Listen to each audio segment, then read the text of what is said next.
Okay. Hello. How's it going? Let me reformat stuff. Never fully used to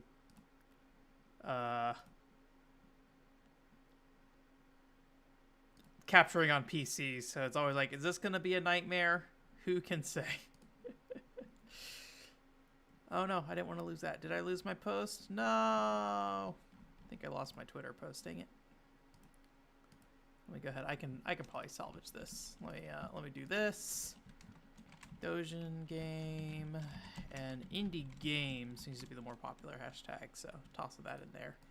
And then let me get the picture I had. Hey Alex, how's it going? All right, looks like YouTube's connected, so I think the VOD should be good. So let me just make one little change here, and then I think we'll get started. How you feeling, Alex? How's it been going? How has your new year been, Alex? Is this the first time we're streaming in the year? Yeah, because that was New Year's. Technically ended the last stream before the new year, for me at least. So, did you have a good first 7 days of 2021? Did it feel like a better year than last year? Okay. All right. Well, let me go ahead. I'm gonna hope this just works out. I'm gonna tweet this out despite not really testing it yet, and we're gonna find out if El Shaddai works okay or not. All right, there should be sound here in a second. I'm gonna watch it because I have to do it through desktop audio. So let me drop this here. No, it was not good. If it's not politics related, then I'm willing to hear you out. If it's politics related, I don't know if I want to hear it per se. Or not that I don't want to hear it, but I don't know. I don't want to get into it. Don't listen to me. I'm already bringing it in myself here. Just gonna shut up. Played a lot of Xenoblade Chronicles X. I don't know if that's a good or bad thing for me. Let's get started on this thing. Bam. El Shaddai, please. Bam. There we go. So yeah, this is a parody game. Nothing changed or felt different. Okay. This is a parody game of El Shaddai. My volume's really loud on my side. Alex, let me know if it's too loud for you, for the game audio, but I think it should be fine. I balanced it last week. The game feed is cutting over a little into the camera, but I don't care that much. So, but yeah, so this is a parody game of El Shaddai. Called El Shaddai. I think it actually came out the same year as El Shaddai. And it's by developer Capcom, and I got it from a table of theirs at Comic-Con. So, I have no idea how long it's going to take. This might take like only a few minutes. This might take a while. It is a game with multiple worlds, and I have only 9 lives. Although I think there is a continue system. But I think I need to get through an entire world with my 9 lives, so... The mighty number 9 number of lives here. Or at least what I do with mighty number 9. Oh god, oh god. So, I have 3 hearts, like you can see the top left corner, but, as far as I can tell, like, you get your hearts back at the end of a section of a world per level. Yeah, so I got 3 hearts again. How the enemies die in this game actually reminds me a little bit of Castlevania monsters. Alright.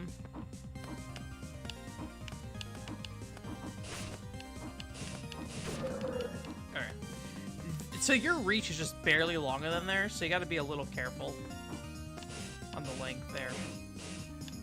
There we go. So it's a lot of, from what I've played so far, it's a lot of just like edging closer to an enemy and trying not to get hit. So. Has school started back up, Alex? Or are you out still? Work kind of picked up again for me this week, but it's still like the beginning of the week was kind of busy, but the today was somewhat slow, but I had to do a bunch of like makeup work. Oh god, oh god. I'm just gonna back off. There we go. Bam. Still out. Is this like mid-semester that you're out, or is it like you're going like are you returning to classes, or are you going to new classes when you get back?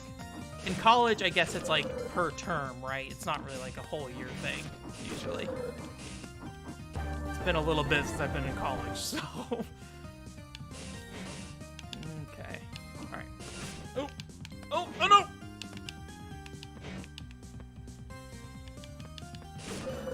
He has like what's his name? Enoch has this like really menacing pose here. I don't know how to describe it. It almost looks very Dracula-esque to me. Ah. There we go. Oh.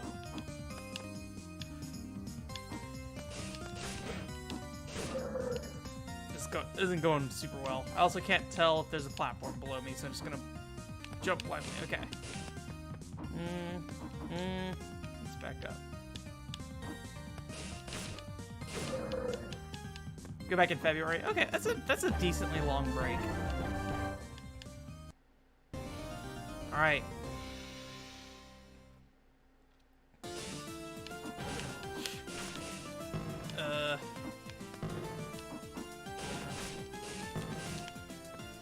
I'm gonna guess anytime he's like right above me or right, like to the left or right of me, I don't want to be like. Oh God. Oh. Like here, I don't want anything to do with being at that position, probably.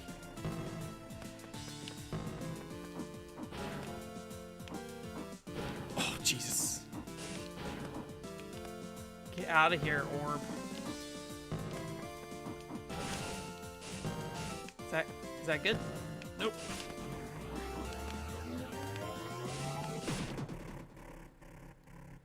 Okay, I didn't take any damage.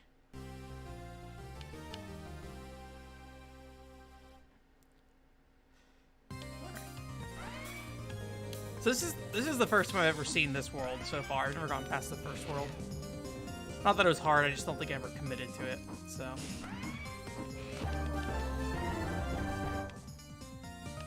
But yeah, pretty much all of this year I've been playing Xenoblade Chronicles X. Oh, boomerang. I was not looking at the screen. Yeah, I like Thursday, right before the stream, I played a bit, and I started around like 58 hours into that save file, and then ugh.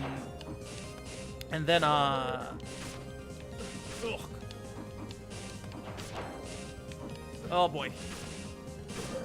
And then probably around the end of the weekend, like Saturday, like late Saturday night, early Sunday morning, I was around 83 hours, I think.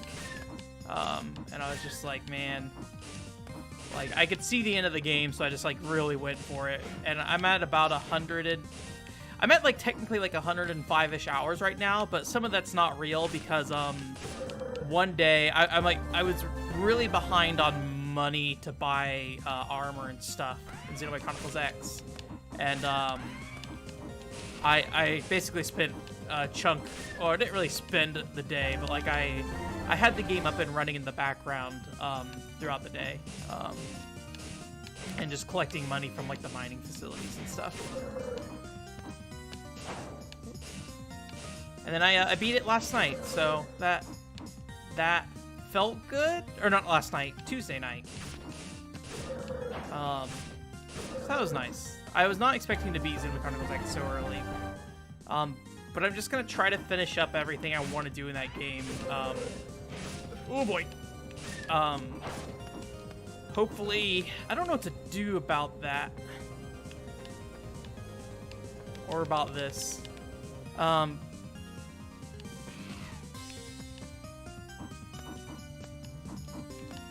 But I'm hoping by the end of this weekend I'll have done everything I wanted to. No more torture, yes. like I said on the podcast last week, like I enjoy Xenoblade Chronicles X, but just the fact I've dragged it out so long and have put so much time into it is like the thing that makes it painful. So I'll probably do something on it at some point, but not anything big. I really hope it's not anything big. I said the same thing about Billy Hatcher and then proceeded to make Billy Hatcher a whole thing, so I guess I can't guarantee it, but I don't think I have anything special to say about Xenoblade Chronicles X, so I don't think I really would see much value. admittedly, I don't know if I have anything to say about Billy Hatcher either. I just felt like angry enough with that game. I don't know. There's like enough about Billy Hatcher I really wanted to like. That I guess I felt the need to write something about it. But yeah. Oh boy.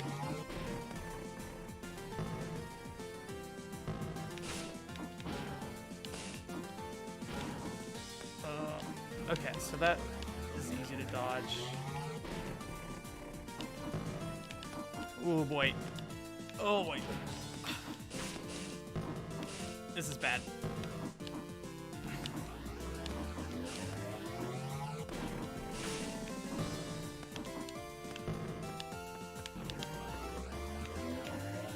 There's... Oh, this is...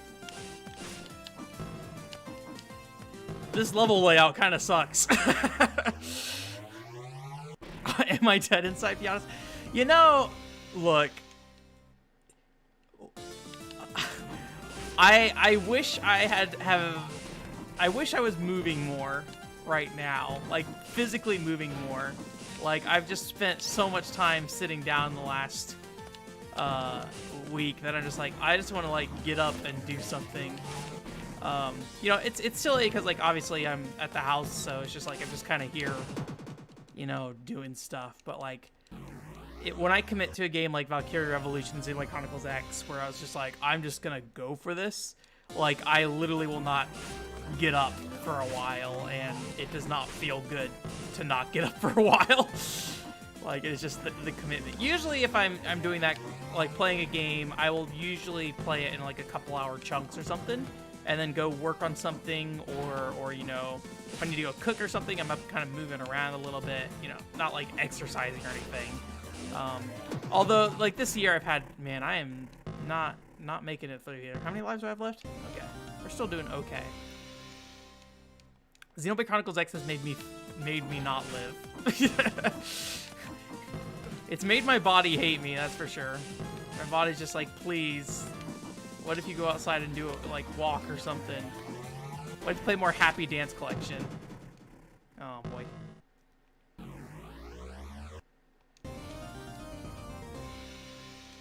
Alright.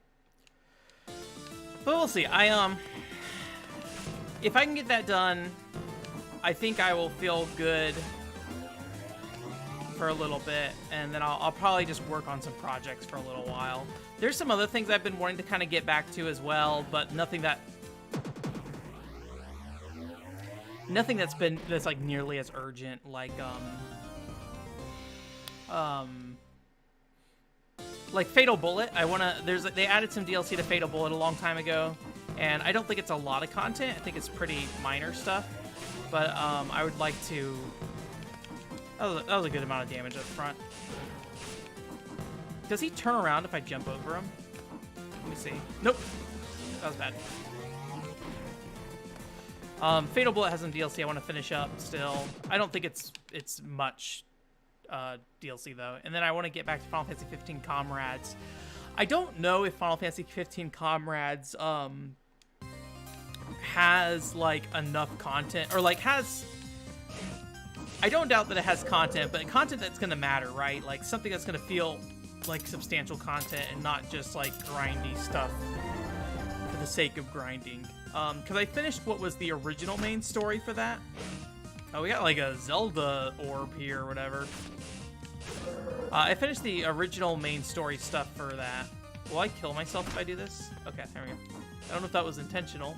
Probably not, because actually I was probably supposed to swipe this one. Alright. Apparently the top of these blocks are not solid on the top of the screen there. So we'll see. I just need to kind of look to see what's going on with that and figure out if that's something I want to actually pursue. Because if it's just extra quests just to be extra quests, then I think I'm good on that. But if it's actually like... Wait, oh boy! There's actually like stuff to do. But that's just like... That's not really anything I feel the need to do. It just might be something good to work on while I work on like the video stuff. Something I don't have to make any commitments to, but if I want to play a game, you know, that's something I can do, and I don't have any real, you know, need to make any content around it or anything. Because I still got the Ridge Racer stuff on the side. I still need to finish up the Tozian RPG. I want to play more Alleyway and try to get to the end, I guess, of Alleyway. I've gotten pretty far in Alleyway. Nothing amazing, but like halfway through the game or so. So I feel like there's probably the possibility I can make it through it. Maybe it was 2/3 of the way through the game, actually, if I recall. I think it was halfway through when you consider actual levels, and then it was about 2/3 of the way through when you consider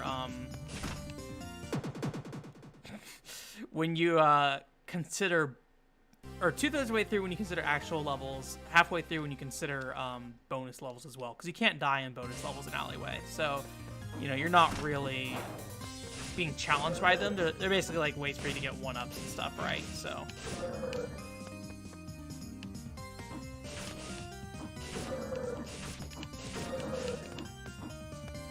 All right.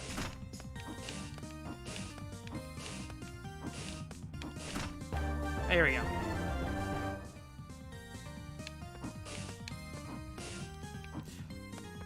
Hey Joshua, how's it going? We're playing some ShaDIE this week. Joshua, are you like are you interested in Doujin games at all? I know you like rhythm games. So I guess where I'm going with this is like, do you care, would you be interested in Doujin rhythm games? Oh god. Okay, this is okay. This is fine. I had to smack you with a question right as you get in here, Joshua. Oh, Jesus. Alright. Nope, nope, nope. Aw, dang it. I'm hoping when we continue, it's just going to put me back at the beginning of this world. It would be a real shame if I had to play the entire game again with only 9 lives. Oh, gosh, okay. Maybe I should just go ahead and fight this guy now? No, I can't reach him.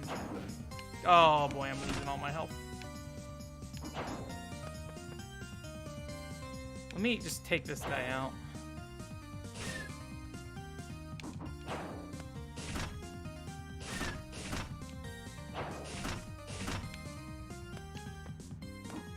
Yeah, just don't even worry about that guy. Alright. Whew.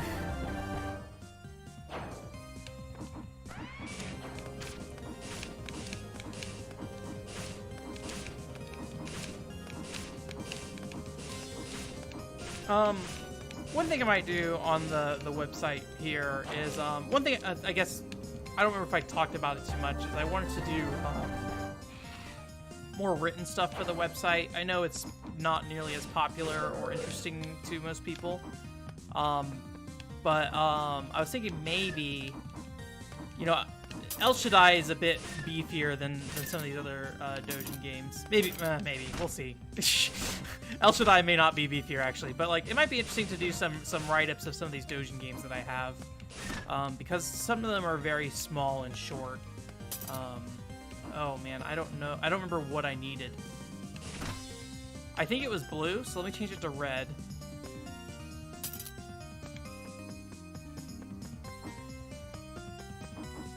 This seems right.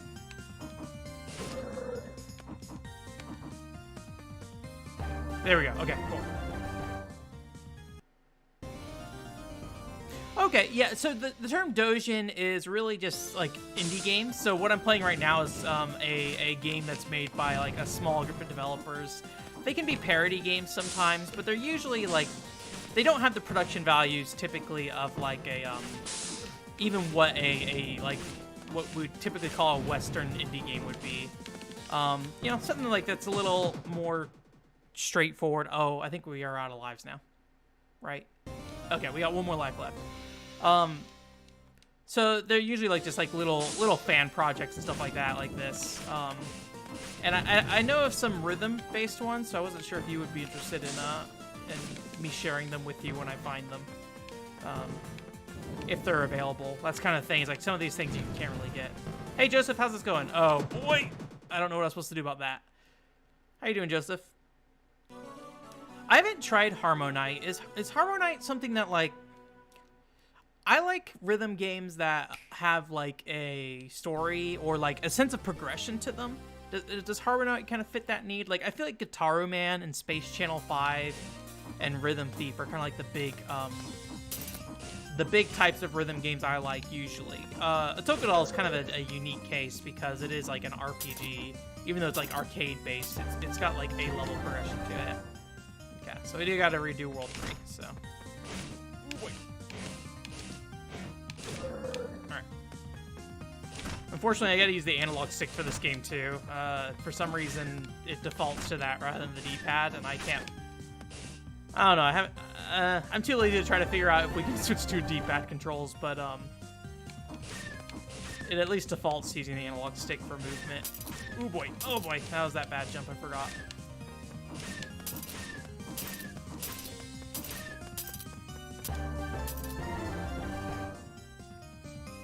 That's a good point. Like self-published side hobby kind of stuff for sure. Although some Doujin game developers definitely have made a business out of it, right? Like the Yumineko and Higurashi stuff, right? That originally, you can correct me if I'm wrong, but I believe that originally started as like, you know, Doujin self-published kind of stuff, and then has kind of exploded into a huge media property. I hate this one so much. There we go. It's not that bad, but it's scary, is what it is. Okay.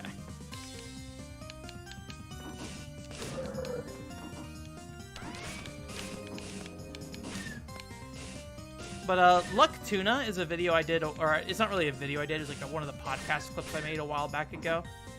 That's like, when I was at Comic-Con, that was the one that really stood out to me. Admittedly, it's the one that was like standalone.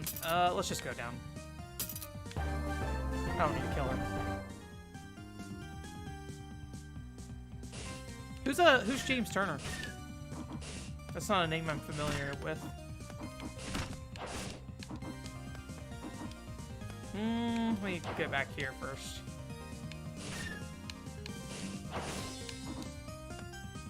Doing swell. I'm glad you're doing swell. Ooh.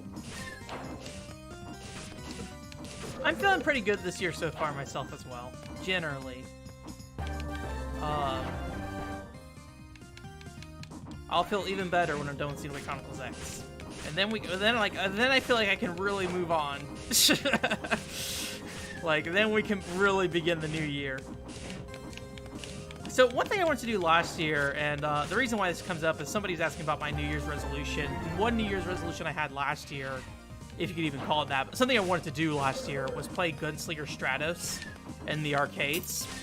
And this actually may have come on the podcast at some point, but because I have a round 1 near me, and I was like, oh man, I'm gonna finally play through Gunslinger Stratos. I got myself a Nessica card for the arcades. And then, like, now Gunslinger Stratos is shutting its servers down in, like, April or something. And I'm like, great, perfect. So. There it is.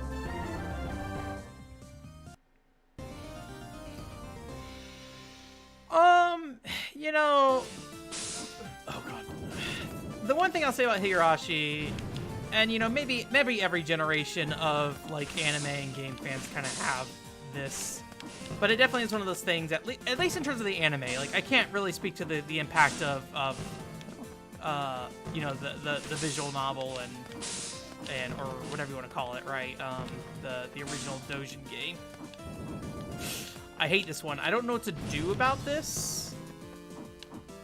Okay, I can jump right over it. It's just really tight. Nice. I was probably gonna die there. But you know, I think a lot of every few years there's that thing that's like, hey, it's cute, but then it's really dark, right?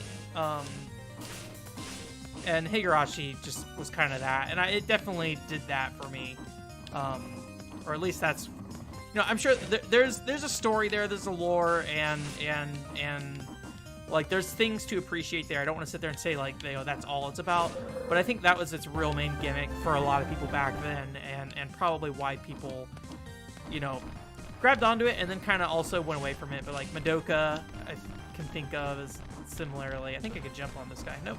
Can I jump up here? What am I supposed to do?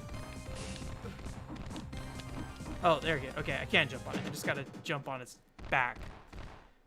Although I felt like I tried to jump on its back earlier, so. Oh, interesting. It's kind of interesting to see a Western name when it comes to a Pokemon or Game Freak kind of thing. I would not expect that from a Japanese developer, but I don't know anything about Pokemon really, so there we go. We did it.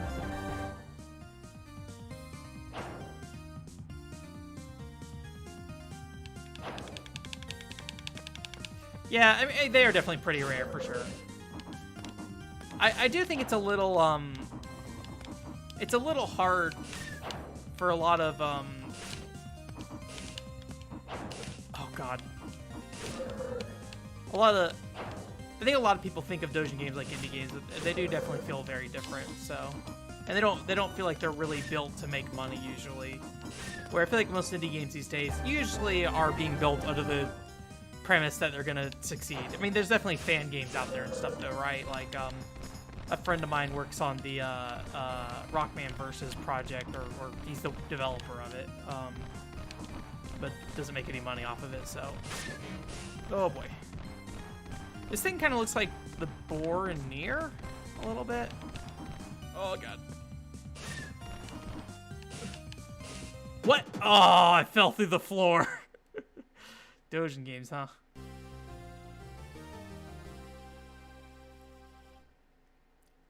Yeah, I get you, Alex, for sure. I'm not the person to defend Higurashi, basically. Like, there's definitely things about Higurashi I think, oh man, it's a little hard to read where I'm supposed to land on his back. There we go.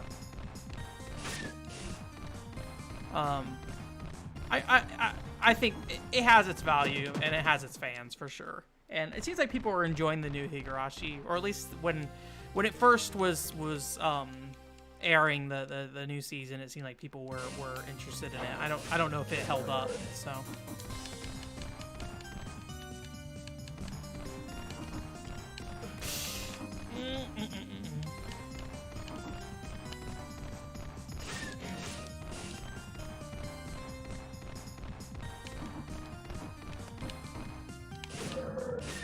Just in case.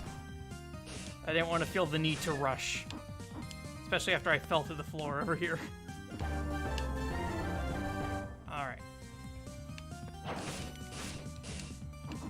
You know, I'm trying to think if any of these backgrounds, like, coordinate with anything in the game, and I'm not sure they do. Oh boy. Oh boy. Alright.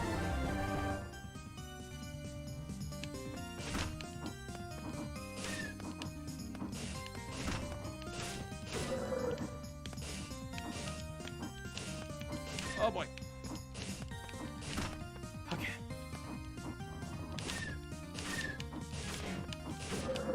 Alright. Nice. Cyber Shadow. You know, I saw Cyber Shadow, and I'll be honest with you, I'm not a huge fan of most. I think Doujin games are interesting because they do feel like these little pet projects. I'm not a huge fan of most indie games usually, for a variety of reasons that I honestly probably couldn't even really tell you myself. I'm gonna try to, can I? No, okay. I was gonna try to skip it, but maybe, I don't know. How do I want to do this?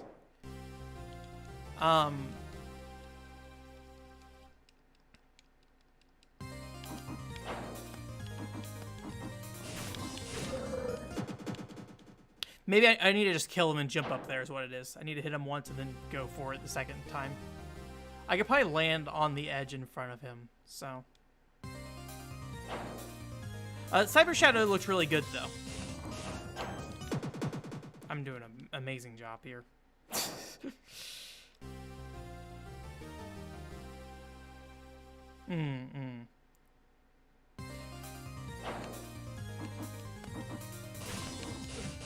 And I think it added something to the story too, right, Alex?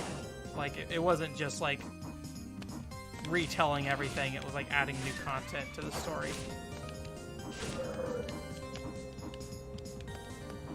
Alright.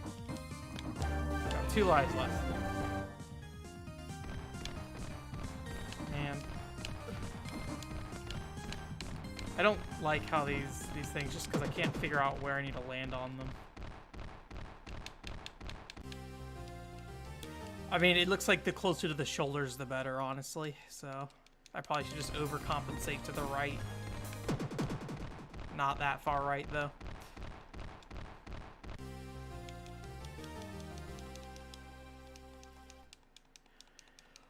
All right, last life.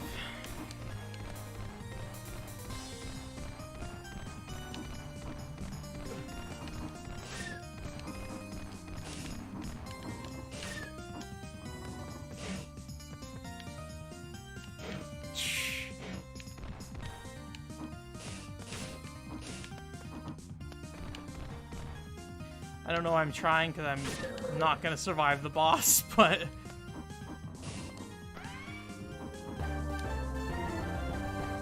Confidence. Have confidence, Ben.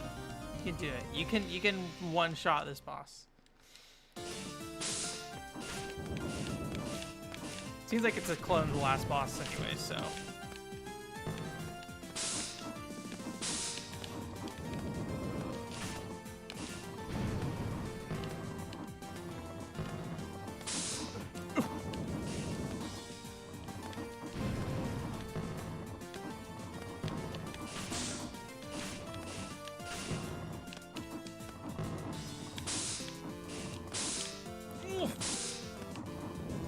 Use the same attack so many times. Cool, we did it. All right, I did it.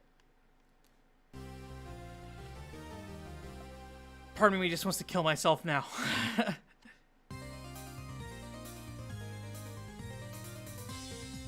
Romancing Canon? Interesting. I don't think I've heard of that one.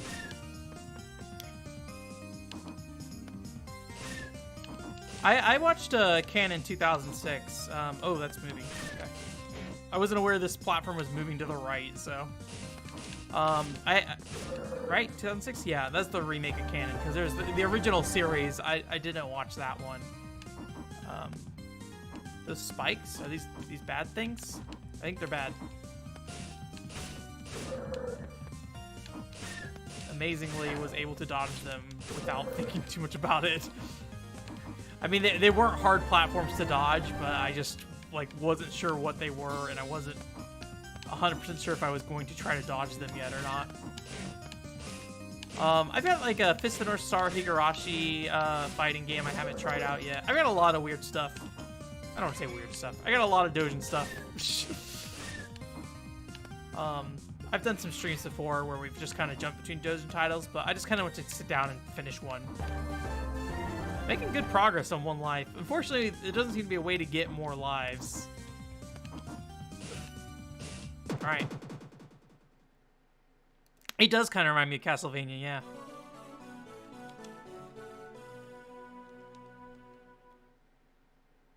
Yeah, you have to really be careful with that range. You technically outreach the sword swipe, but you have to, like, nudge up on them to get it. And, like, their slashes will be right in your face. Whoops.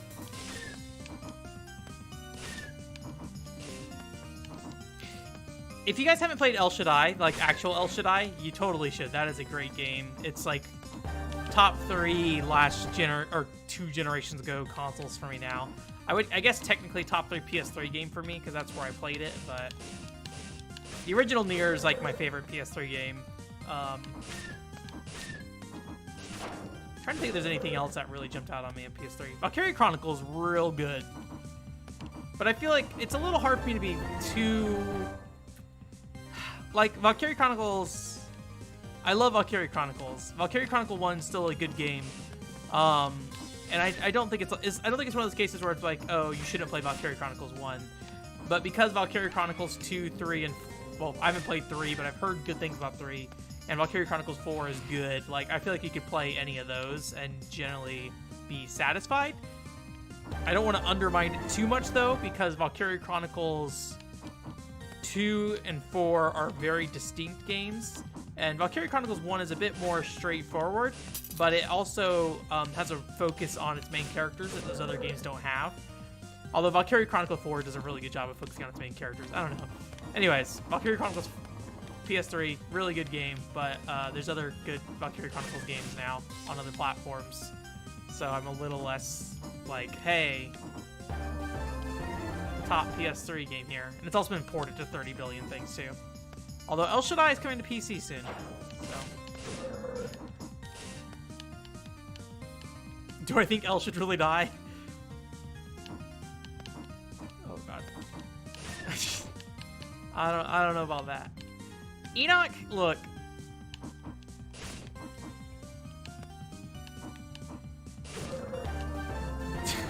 I was about to like, if you haven't seen it, you should look at the opening of the actual El Shaddai game, because the opening of that game is really weird. It does involve Enoch dying. Okay, I was like, because there's a gap, I couldn't tell if I could actually walk across there, and the spikes were like scaring me. Okay.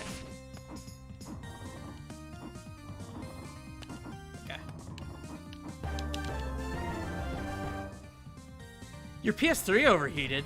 Have you tried like cleaning it out at all or anything? The most recent overheating fear I had, was I accidentally left my PlayStation 3 on top of my Xbox 360 when I was playing an Xbox 360 game. If you don't know, my setup for my consoles is a mess, and I need to get a different shelf because it doesn't really accommodate large form factor consoles very well. So sometimes it's to stack consoles. I currently have a PS4 with a Japanese PS2 stacked on top of it with a US PS2 stacked on top of it. It's not a great setup, but the 360 actually has a big old vent on the top, and I was not paying attention, and I was like, oh, my 360 got really, really hot. I don't know the best way to handle this right there. So probably like when we get to the bottom, start jumping over. Although I think they're out of sync technically. Yeah.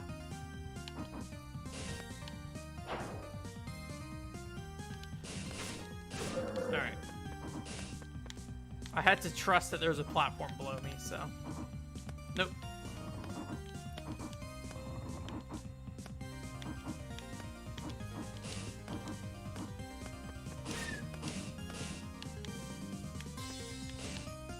Oh boy.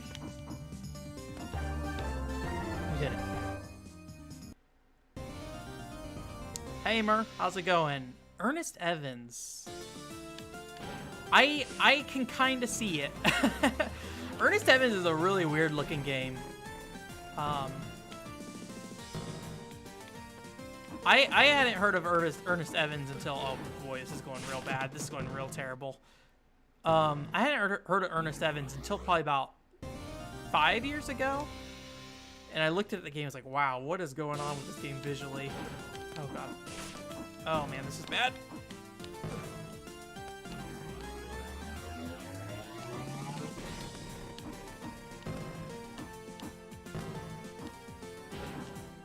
Nope. Man, this is pretty intense, like having these rotating spike blocks while you're fighting a boss. Oh god. Oh boy. That's not gonna work out. What is the best way to handle this? Like, I do need to just keep moving. Like, I can't just like jump on a single platform for sure. But like, I want to figure out the pacing of my. Oh, there's a whole place down here I can just be. Maybe I can just bait him down here. Oh, let me up. Oh, this is bad. This isn't working out.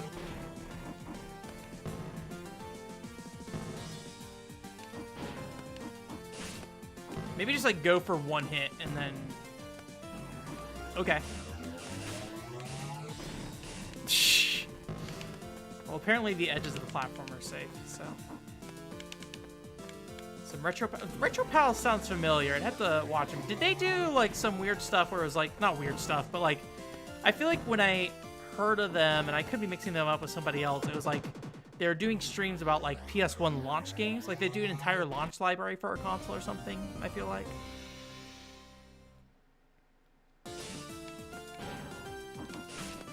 Oh god. Oh man.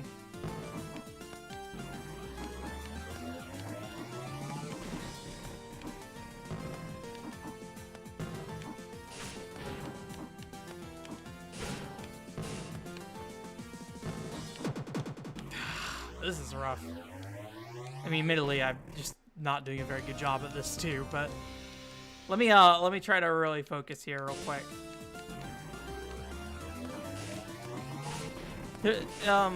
Zero recently linked me to someone called Action Button, and he did like a Tokimeki Memorial review, but like also his review was like 6 hours long. I was like, that might be a bit much for me in terms of review. I appreciate somebody who can put together something of that length, and especially if it turns out good. I did not watch it, but it seems like it's getting enough views that it's probably decent. But Adventure Pals, okay. Yeah, that was the first and probably only time I ever watched any of this stuff. I don't remember much about it, but oh man. I'm not a fan of this boss fight. I shouldn't have jumped because the spikes were already out to the sides. And also, anytime there's a spike above you, like jumping... Like, there's a lot of... It may seem like pretty straightforward, but there's like a lot of things I have to think about here to make sure I'm not landing on something that's going to be spiky. Oh, God. Oh boy. Is that 6 hours earned, or however long it is? Like that's my big concern, is like, if it's long just for the sake of being long, I don't know how I feel about that. But, you know, obviously like a stream or something is a bit more different. And I didn't like listen to it to see if he like wrote anything or if he's just like talking or what. But it just seems really extreme.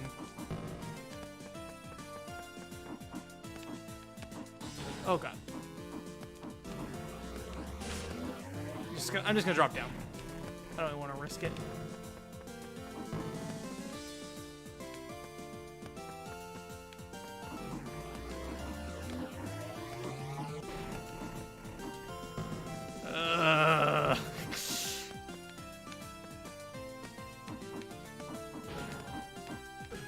Dang it, jumped too soon. I can't go back. I have to go forward. Alright, I think I gotta do anything. Yeah, I could try to stand in the corner, but I still gotta dodge the what's it called, so. Okay. That's good to know. I thought about watching one just for the sake of, you know, giving it a shot. You know, as somebody who makes YouTube videos, I kind of feel like maybe I should be open to watching that stuff to see if I can learn. You know, if I don't think I'd make anything ever that long, but like to learn more about longer format videos. Because right now I typically, anything that's like not a stream or a podcast, or just me rambling, like something that has any sort of presentation, even though the casual reviews are kind of me just rambling. I typically try to keep it under like 15 minutes. The full reviews I typically try to keep between 8 to 12 minutes, like the featured reviews with scripts and everything. If only because the time it takes to put them together is way long. So, let's see, can I get through this without... Yeah, we good. I was a little worried there because I lost 2 hearts like right at the end of the level, but...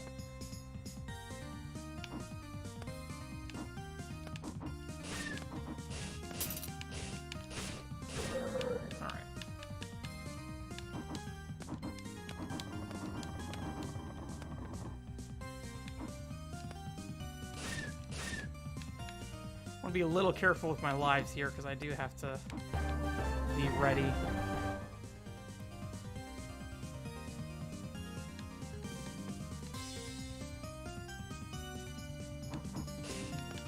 Okay. At least PlayStation 3 is a good platform, though, Joshua. Sonic Generations is a good game. I was about to take that back because I personally was not a huge fan of Sonic Generations, but it was a good game. It didn't do quite what I was hoping it would do, but I think it was generally pretty good.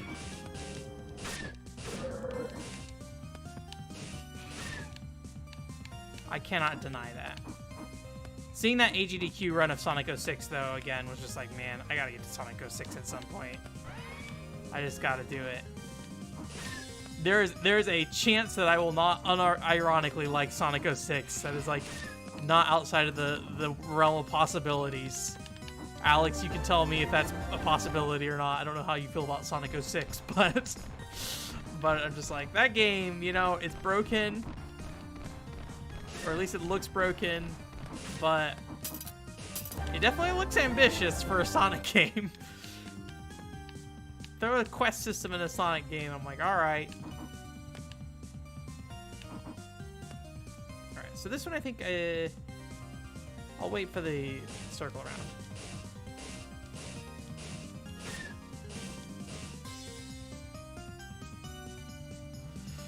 Yeah, it does take forever to make it. A lot of it depends on your writing, actually. I feel like it depends on how you write a video. If you write a video that's, like, very specific to the word, like, if you get way too specific with what you're talking about, editing a video often takes a long time because you have to find the footage for it, like, for what you want to show, and you have to really think about what you're editing and how you cut it and things like that. Where if you get a game where it's just like, you know, it doesn't really matter what's on screen at any particular moment,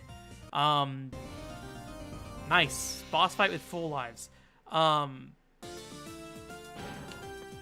you don't...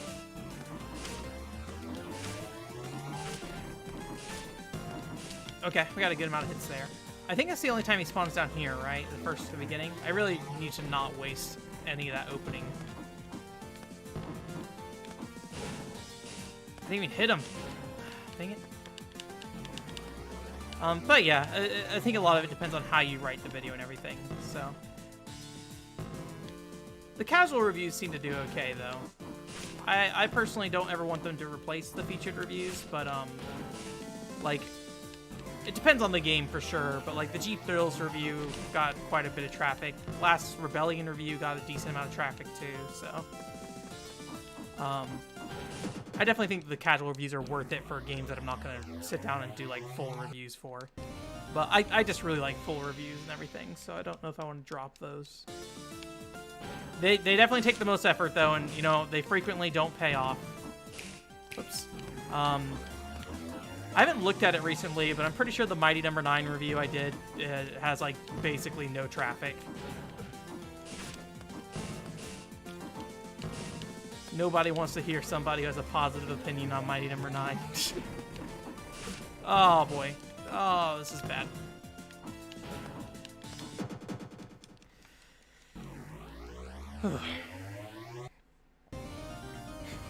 You know, I don't want to...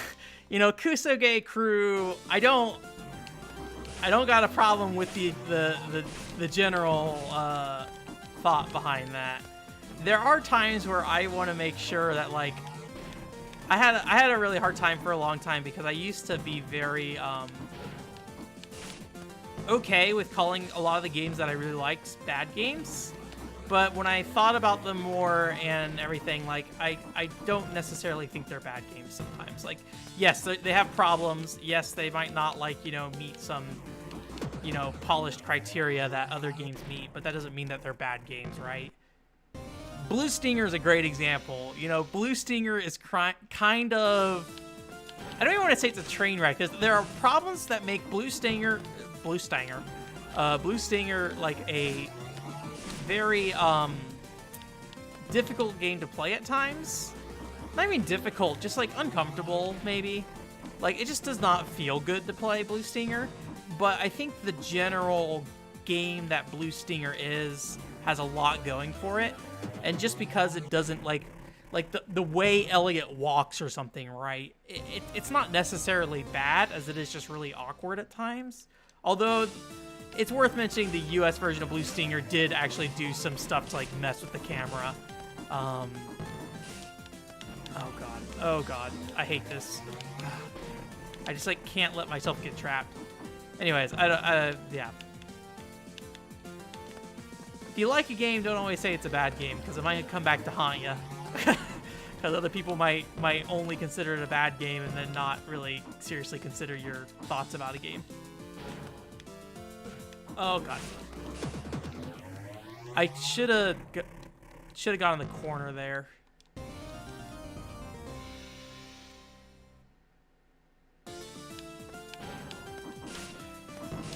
Yeah, I do think the casual review stuff I'm doing on the channel is pretty good, though.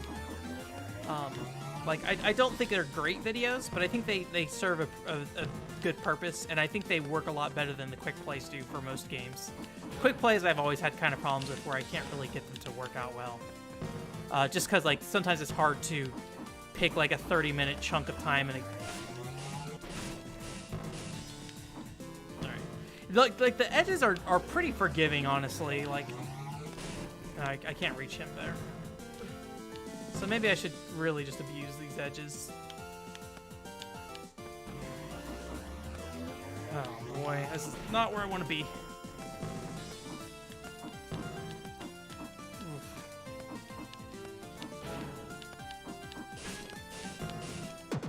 I didn't move up enough. Yeah, so it's interesting. Blue Stinger, like, so when Blue Stinger came out in Japan, it had like Resident Evil style camera angles. This is despite the fact that the game was fully 3D. Activision, when they were localizing it, because it was published by Sega in Japan. When Activision was localizing it, oh, that was close. They were like, hey, give this a behind-the-back, like, third-person shooter style. Not third-person shooter per se, but behind-the-back action kind of view camera. And the game was not designed for that. And despite the issues, they moved forward with it. And it's kind of interesting. If you go read the director's, like, the guy who directed Blue Stinger, like, his interview about the game and it being made. And unfortunately, he passed away shortly after that. He said the staff called it the Garo camera because it's like the throw-up noise camera. like it's just the noise of like throw-up, I guess, in Japanese. Like I don't think it was literally them saying it's the throw-up noise camera, but they were just basically saying it's a camera that makes you want to vomit. And they just like did not agree with Activision that it should be that way. So it definitely wasn't something that they wanted to do, it sounds like, or at least they later blamed it on Activision. You know, at the end of the day, when you're talking to a developer versus a publisher, you know, each side's going to take their own stances, right? So. Wasn't for the pen to be seen easier? Yeah. You can get a real close-up on the pen in the US version. I'm curious if the first-person camera exists in the Japanese version. I would think it probably does. Because I think you can hold down the L button in that game and kind of get like a very Shenmue feeling camera. I could be misremembering it. It's been a little bit since I played Blue Stinger. So, okay. Ooh. No. No! Come back!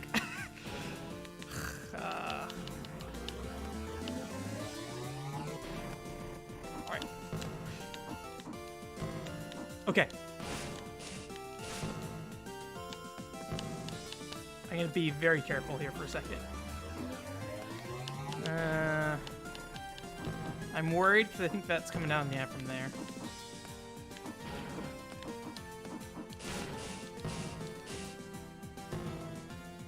I don't think he ever spawns at the same spot twice either.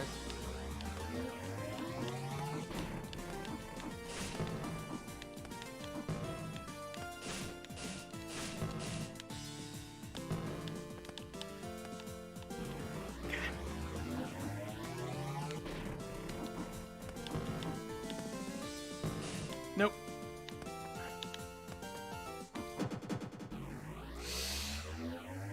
Oh boy. Okay. Drakengard 3, whatever you want to call it, Dragoon 3. I don't know if I'd ever say that's a game that I love, but I do very much appreciate it.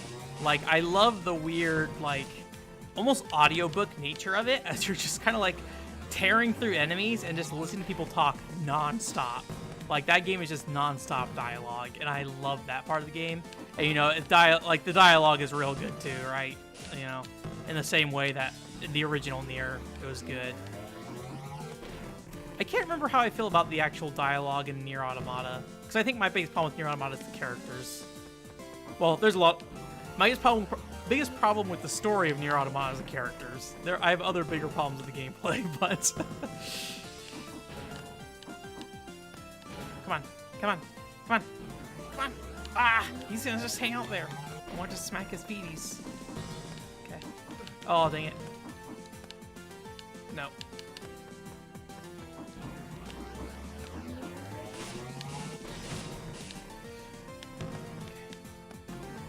So I'm gonna focus here for a second. Okay. Nope. Well, at least we got the orbs off to the side, but...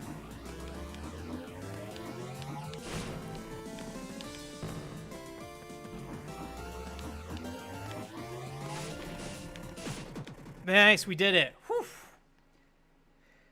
I don't feel like I hit him a lot that time, but apparently I did. Games that obliterate the frame rate are real good. I'm trying to think of games that really... that I've played that really just, like, go ham on the frame rate. Drakengard 3, that is a game that goes ham on the frame rate. I have a video on YouTube called Drakengard 3, nice, just murder myself.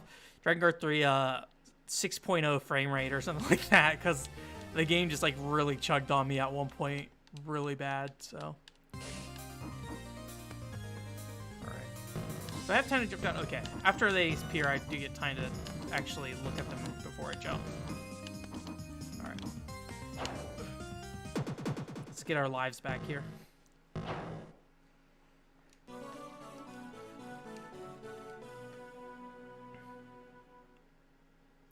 Bangai-O, that is a game I have not played yet. I feel like somebody I know has.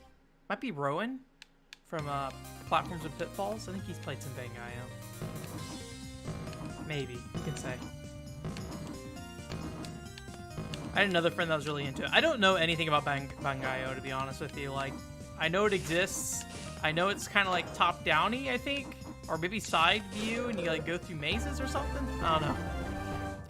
As much as I like neater, obscure games, like, I feel like there's a gap in between, like...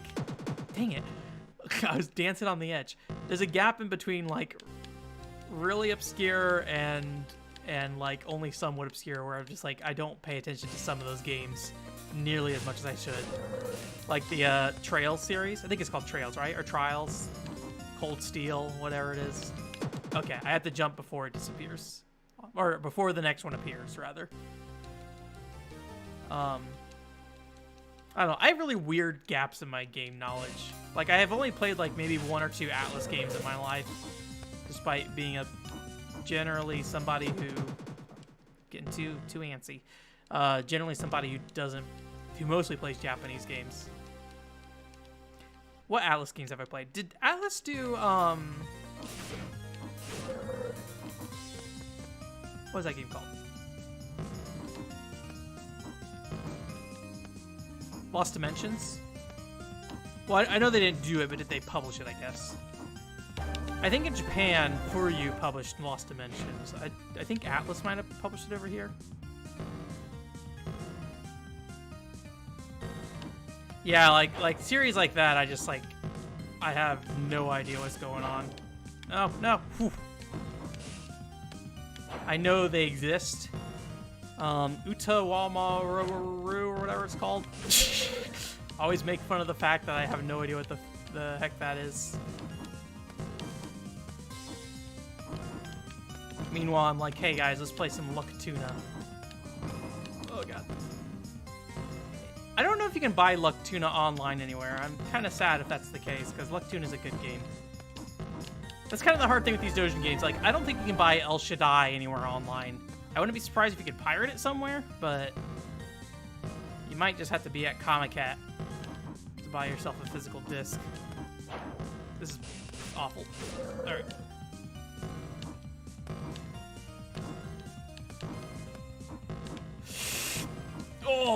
almost tricked me.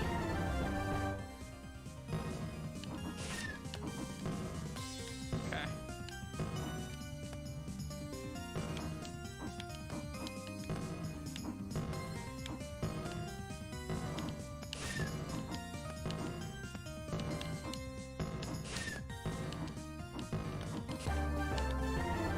All right.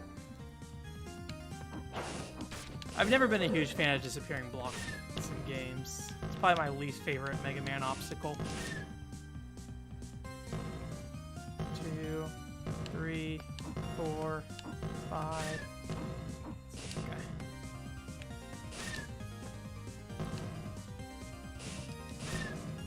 One? Okay, it does spawn over there. Can I see it before it goes away? No, I just gotta jump for it.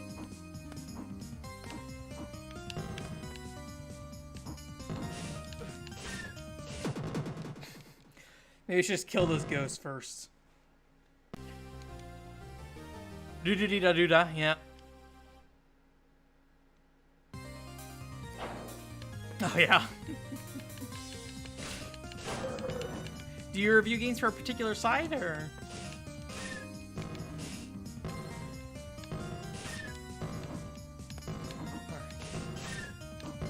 Okay. I think the only game I ever like officially reviewed from like I was given a copy was oh, I shouldn't have done this. I shouldn't have done this. Is Catherine. Atlas did send me a copy of Catherine. There's an Atlas game.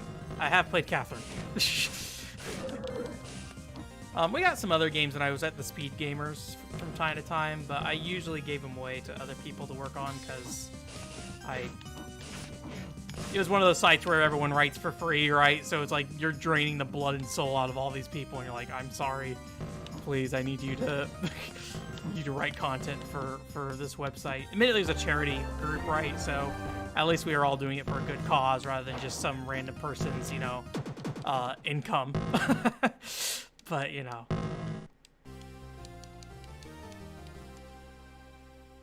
Okay, you do it for your own site? Cool. I need to get back to Mega Man Zero. I was thinking about that recently.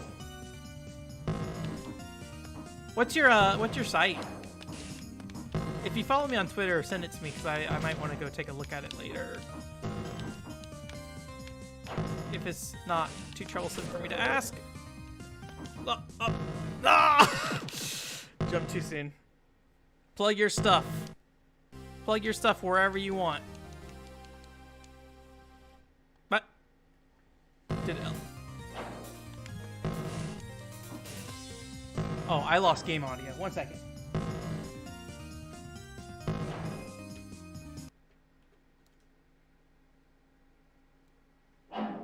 Ooh.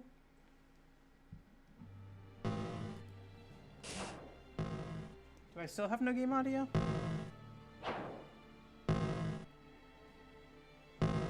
Oh no.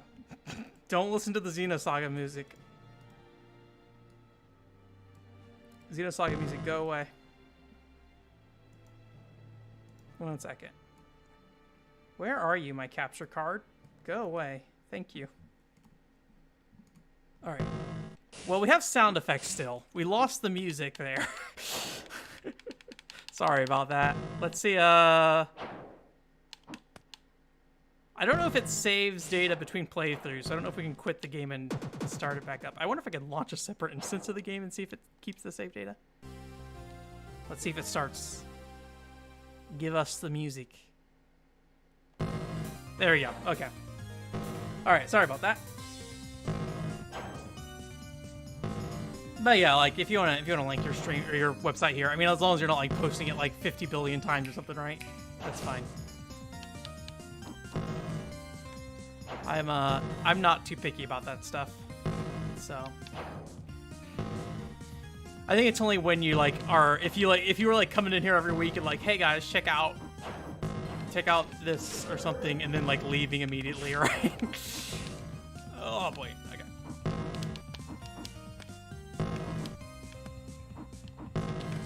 All right.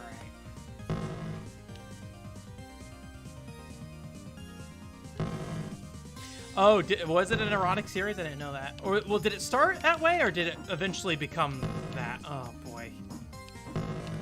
It'd be lovely if I was not bad. Start over here. All right, there we go.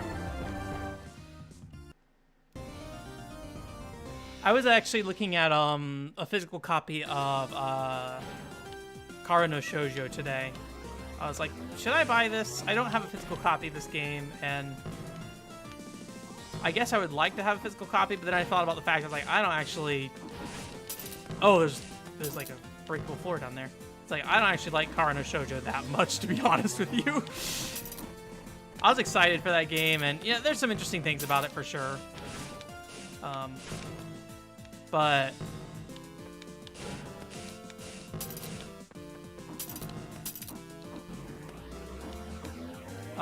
it's just... I think there's some problems with it in terms of progression, unfortunately, that made it so I didn't love it. That and I think the erotic elements of Kara no Shoujo hurt it overall. So...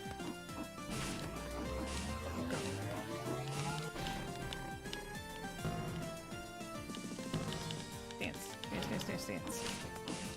I feel like this level is not as bad as the last one, but I do need to not die.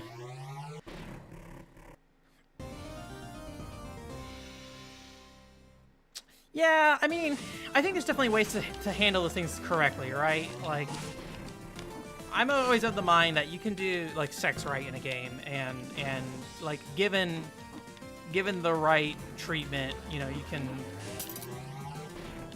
can make really good sex scene, like interactions and dialogue that I think really matter for character development, things like that. I know it might... Oh, man.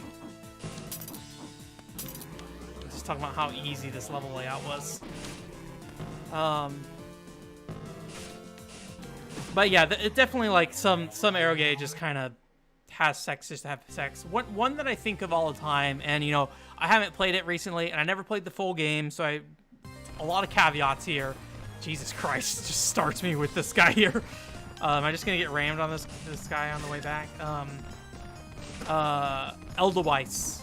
The first chapter of Edelweiss that was included in the Manga Gamer trial or whatever, that sure was an experience, because it really just, like, went out of the way with, like, making really asshole main characters who just, like, literally the only thing they could think about was sex. And, like, you know, one thing I did, because, like, I went back, I unpublished a lot of those old visual novel reviews when I was looking for a job a handful of years ago, because I was worried about them not exactly, you know, being like, hey, I'm reviewing a porno game, right? Essentially, I was worried about that a little bit. And I did, when I republished them recently, I did make adjustments to them because I think I didn't handle some things very well. They're not good articles, and I would not recommend going and reading them, and I don't think they handle, like, the erotic content stuff very well still. But I took out some of the stuff that was a little more egregious, of just like, ugh, this is kind of a bad line, but, you know, being a dumb, young 20-year-old guy just said some garbage. I don't know what I was thinking. It's one of those things where you look back like 5+ years, like, geez, this sure was a decision you could make. This is sure how you could word this in, like, a very dumb way, trying to be funny, but it's not very funny at all. Anyways, long story short to say, or very long story, not really short, to say that I went back and read my old Edelweiss preview article that I did based off the trial, and surprisingly, I think that was probably the one that held up the most, because it was just like, hey, do you know, like, the characters in this game remind me so much of, like, my high school friends who were just, like, super into, like into anything that was like adult, somewhat even adult, right? Anything about sex or anything would just be, like, the #1 topic on their head. And that's something I never really liked about high school. And it very much reflected that, and in that article I kind of wrote about that. It's like, these people in this game, I hate them, but I also hate them in the same way I hated a lot of my friends in high school who were like, I just didn't really want to, like, I was around them because I had to be, right? Because there's no one else to be around. And they played video games, and I was like, yeah, sure, video game guy. I'll hang around video game guy. So, anyways, I'll stop talking now.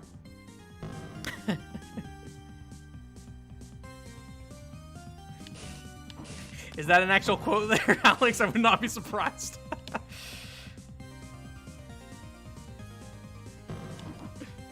We're gonna, assuming we beat El Shaddai tonight, we're gonna talk about a choice quote from my Xenosaga Episode 3 review here in a bit, but we'll have to beat El Shaddai first. Because it's my favorite line from my really awful Xenosaga review.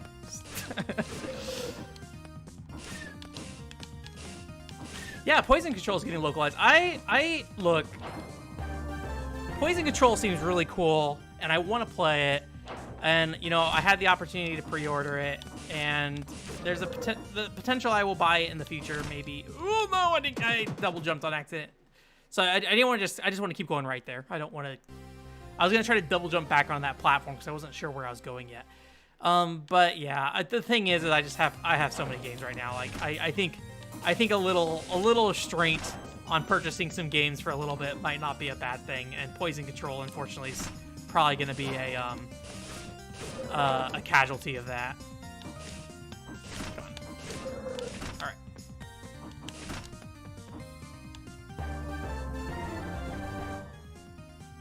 I played a little bit of Kira Kira as well. Are you talking about the Animal Crossing review I did on YouTube, Alex? Now, it's worth noting that was very much intentional to be terrible. It was just like me being a dumbass for sure. I very much like that video as well. I had to put it in like a separate playlist because people kept looking at it and being like, "Is this a review?" And I'm like, "No, it's not. Don't look at it like a review." I've had to delist a few videos because some people didn't like the. They're like, "Are you being serious about this game?" Like, no, I'm just being dumb. I don't know if the Last of Us 2 video's been removed yet. I probably should get rid of it. It's the one that has Viet Cong Purple Haze and like the horrible accents that game has. And like, I don't even really get why I called it The Last of Us 2 Epilogue or something weird like that. No, there's two of them. There's one that's Viet Cong Purple Haze, and I was like, Ellie loses it and just starts shooting people or something. And then the other one is I think a scene from Blue Breaker Burst with like a little fairy talking to you. Those sure are videos that don't have any real humor in them. It's just me being dumb. I probably should get rid of them. So the Sad Dracula video is gonna stay though. It's a good video. No one can ever convince me otherwise. I'm just gonna hang out here for a second.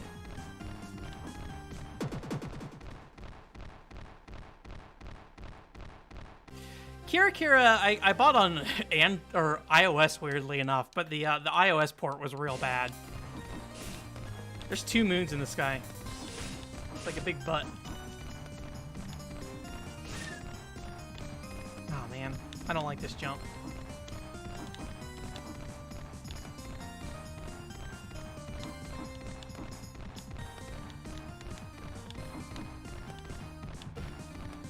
It sucks because like I want to jump forward and like get as far to the right here as possible so I can make it, but that is masked.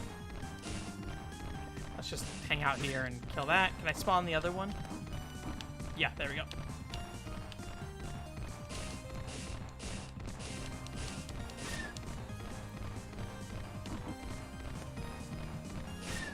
Anyways, I don't recommend watching any of those videos. So, oh no, I hesitated. I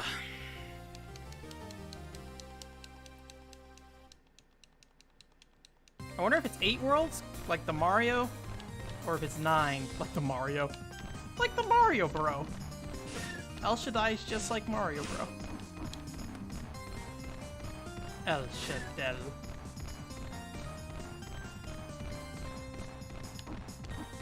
Alright.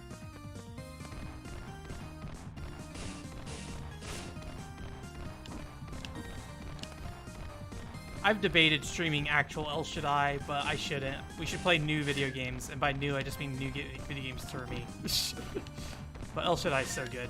No, that's not working out. What time is it? 8:06 or 8:15? Okay.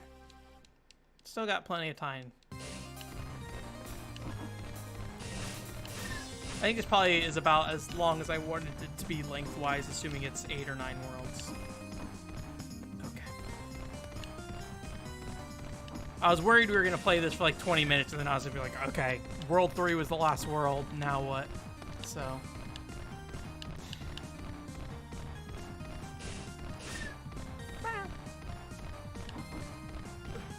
okay, at least I got on him. Okay, no hesitation.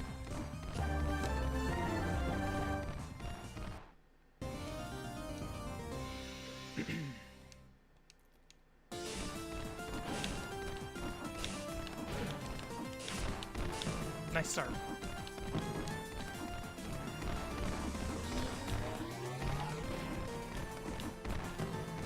I'm glad they made a boss mechanic around my favorite enemy in the game.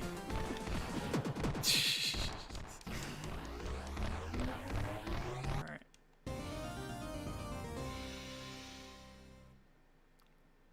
Oh yeah. Yeah, I can definitely see that. Like I have not been around 4chan in recent years, and I probably don't want to be.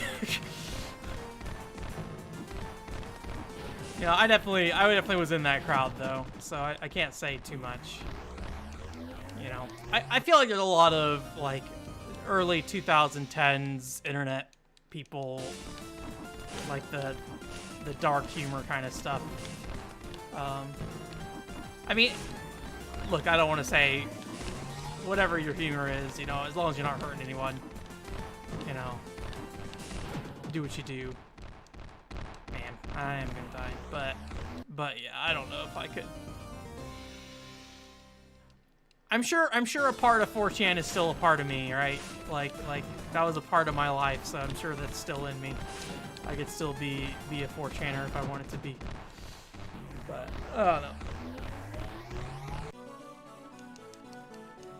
I should probably play more Aerogay stuff, but it is a little challenging to find the best way to talk about those in a way that makes a lot of sense, I feel like. Maybe I'm wrong. Maybe it's easy. I don't really follow that scene either myself, so it's hard for me to say like who's doing what. I do know that I think Moy Gamer oh man. Okay, I can just hide over here. No! I think they might do erotic games there. Pete, the guy I did the Gun Pixies podcast with. There's 4 moons down there. Definitely not just because of how the background is layered. But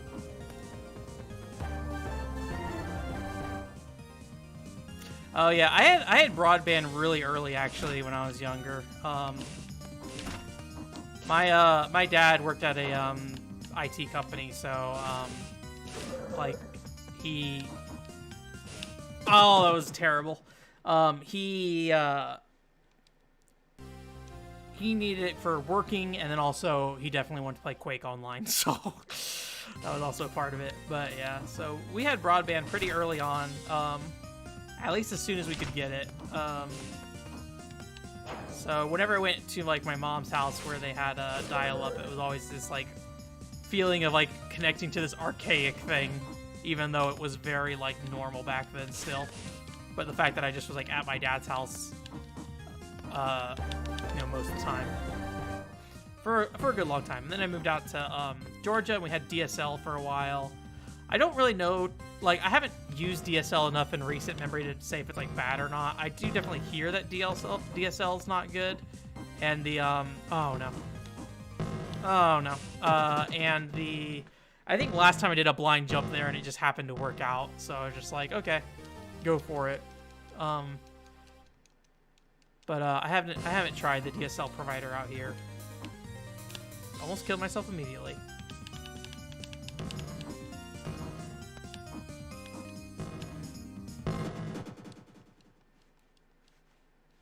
All right.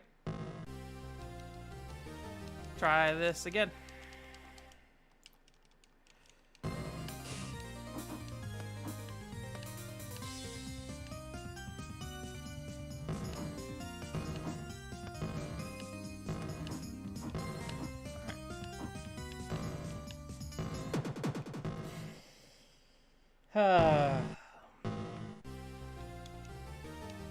Just gonna burn all my lives on stage 4. Admittedly, that boss fight probably is not that bad, so I think we won't have too much trouble with it, but I just gotta get pattern down. Wait, jump. Oh god. That one block pushed me to the left there a little bit. Yeah, I've had the internet most of my life, for better or for worse. That was good. Probably for the worse, honestly, but, you know, I don't regret it, per se, so. I have had myself a Dragon Ball Z fan site, put some Dragon Ball Z GIFs on the internet. Very good. I had a site called GameCube Z2000 when the GameCube came out.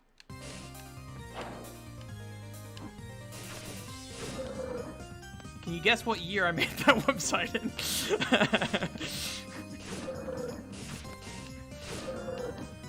I also did like a clan website for PSO. It's not a very good clan website, but I forget where that website was. I think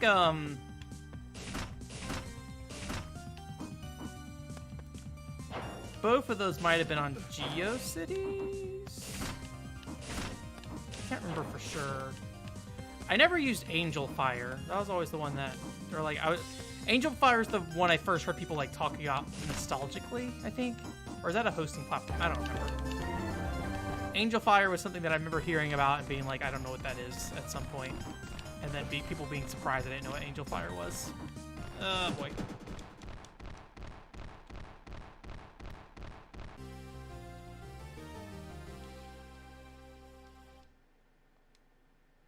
Are you right about Nintendo not doing double jumps? I think you are.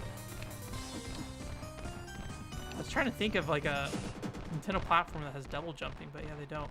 You know, I mean, I would say I'm not a huge Nintendo platformer fan. I'm trying to think of a platformer that I like that Nintendo's done. I mean, Super Mario Land's good.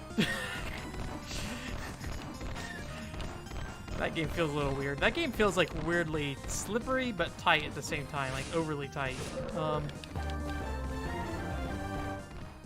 I don't know. I don't know how I feel about Nintendo's platforming games. I as somebody who probably doesn't care that much about Nintendo platformers these days, I don't know if I have any real opinion on it. But I did not realize they don't have many double jumps. You were absolutely right, I think, about that. So. Yeah, they do have like the wheel hat thing or whatever, or pinwheel hat. What was it called? In New Super Mario Brothers. Like, or no, New Super Mario Brothers Wii. Propeller hat. You have that. I mean, you have the shake in general, right? It's not really a jump, and it's like very, very slight. Oh boy, great start.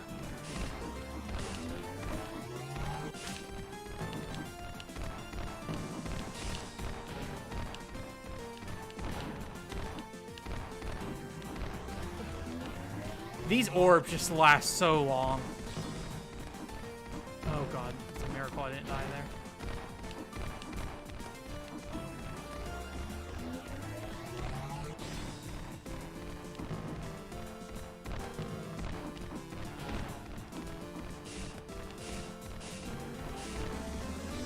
Kind of hoping he'd spawn back over here on the left. Oh boy.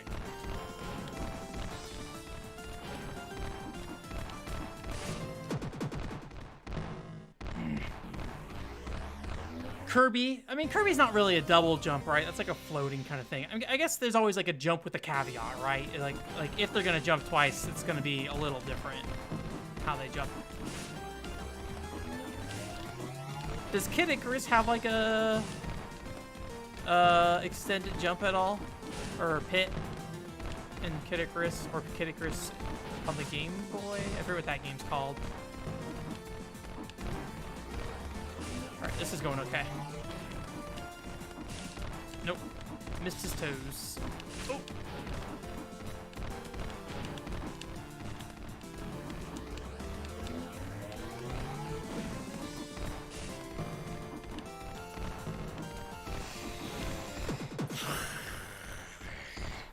We were doing really well that time, too.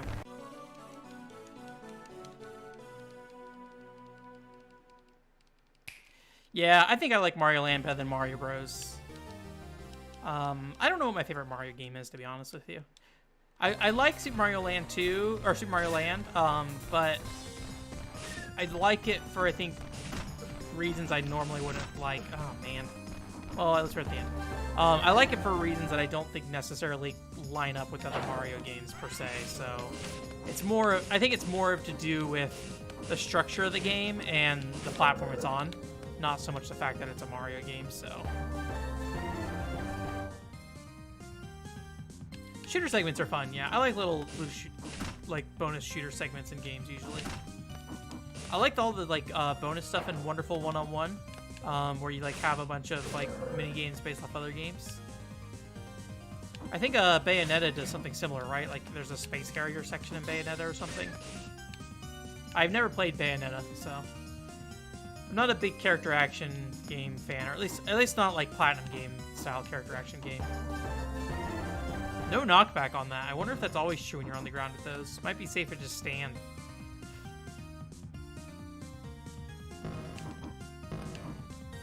Alright, we'll try not to lose 5 lives here this time.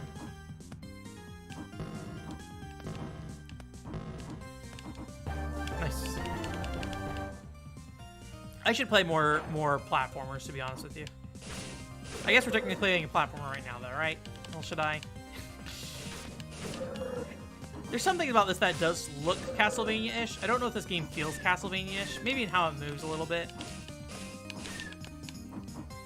And the, like kind of the weapon size maybe too. Like kind of feels somewhat like Area of Sorrow's like two-handed sword. Ooh.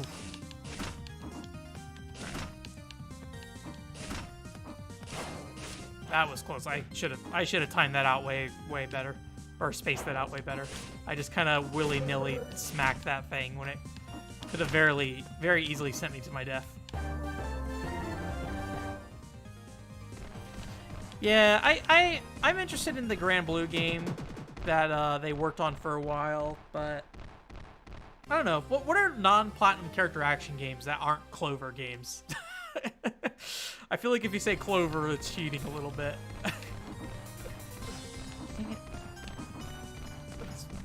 P&O 3 character action feels very different. Just dying on this guy's butt. What is hurting me on his butt? Maybe I'm slapped by his tail. I guess DMC, yeah. DMC is a lot of the same people though, right? Oh, gosh dang it. It's like, I want to hold right so I can land properly, but if I hold right, like when I touch the ground, I run into the mask. So... Shaman King / okay. Which Shaman King? Like Master of Spirits or?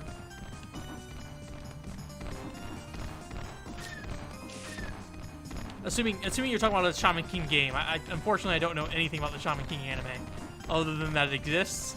And I read a Wikipedia article about it once because I had to write a review for a Game Boy Advance game. I didn't have to write a review. I very much enjoyed that game, so. I very willingly and very excitingly wrote a review about that game. That is one of my favorite Castlevania style games. It's so different. I was like, talking about, probably comes up way more than it should. I was in a conversation with someone, and like in the group I play Left 4 Dead with right now. I was talking to them about Castlevania and just like. Whenever I think about Castlevania now, I just think about like, hey, Shaman King was really cool. I'm just like not thinking now. I was doing so good up until this point, and then I just like my brain turned off. So Oh, the Master of Spirits. Yeah, the hitbox on these guys are like okay. I don't know. There's a very specific spot on the back that you can land on. Maybe like right there. I think this is kind of it. Go too much further left or right, it doesn't work out. And then like you have to get momentum off them when you jump a little bit too. And doing that like jumping directly up on it's not too bad, but the spikes are rough. Oh, cool. Yeah, unfortunately, I kind of wish I was more consistent with my material. I don't know if I've done anything else that's like very Shaman King worthy. You know, and that review I definitely came from in a like Castlevania perspective, right? So I do need to do a Castlevania Legacy of Darkness review at some point. That is something on the list. That's one of those games that like I feel the need to write about because I don't like. I sound like a jerk when I say this, but like I don't really like how people present that game too much. Like I think there are definitely things about it that are, like everyone always says it's like a replacement for Castlevania 64 when it's definitely in my eyes not. Like the level design is really different, and it like in some ways I think is worse level design wise. So, but it does control better. It's a better action game for sure. And there's like presentationally it's cleaned up. The frame rate's better. There's a lot of things about Legacy of Darkness that works, and I think I understand why people say, hey, just play this one, and like because it also includes the characters from the first game and redesigned levels, but the levels don't feel nearly as well paced. So.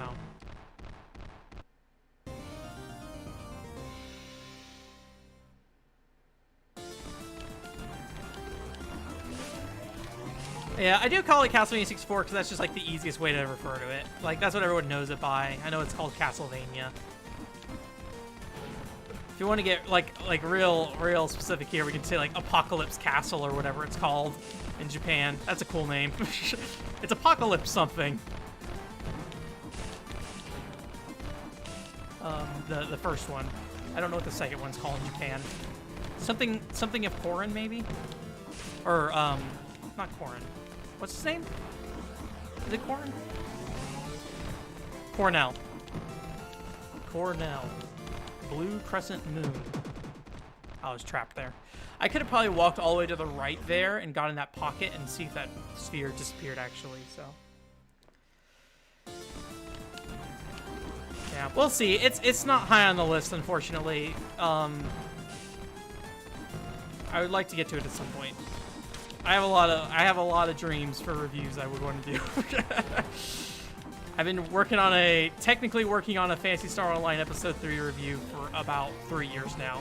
And by working, I mean definitely just like the game is still just sitting on my work shelf, which is my shelf of games that I am currently playing. And usually, if I plan to do something with them, I'll leave them there as like a physical reminder that like, hey, you need to work on this thing. And Phantasy Star Online Episode 3 has been sitting there for about 3 years now. Okay, so those corners are not safe. Unless you... I could probably jump in the corner, actually. But... yeah, I was actually talking about that today with... I was trying to look up the sales numbers for Sakura Wars, the new one. And I think in Japan it's called Shin Sakura Wars, which is nice.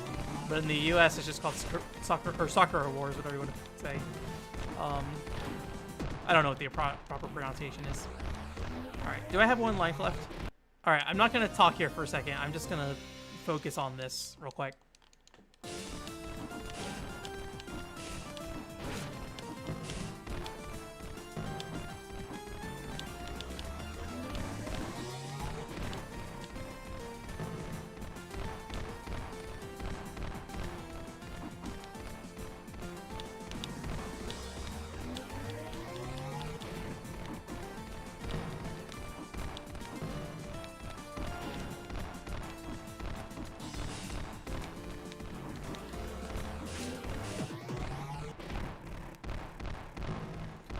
ShaDIE. But I was trying to look up sales numbers for the new Sakura Wars, and like I got 5 million, and I was like, that's kind of crazy, and then realized it was talking about the Sakura Wars series, and it's also the original Sakura Wars as well. So I was just like, oh man, I just want to look at the sales number for this one video game, which I couldn't really find, which probably means that it did not sell well enough because Sega was not exactly out there putting the numbers of what Shin Sakura Wars sold. So, any reboot name, it drives me crazy in general. Like, I hate that it's called like God of War 2017 or whatever. Like, just give it a new name. I don't know.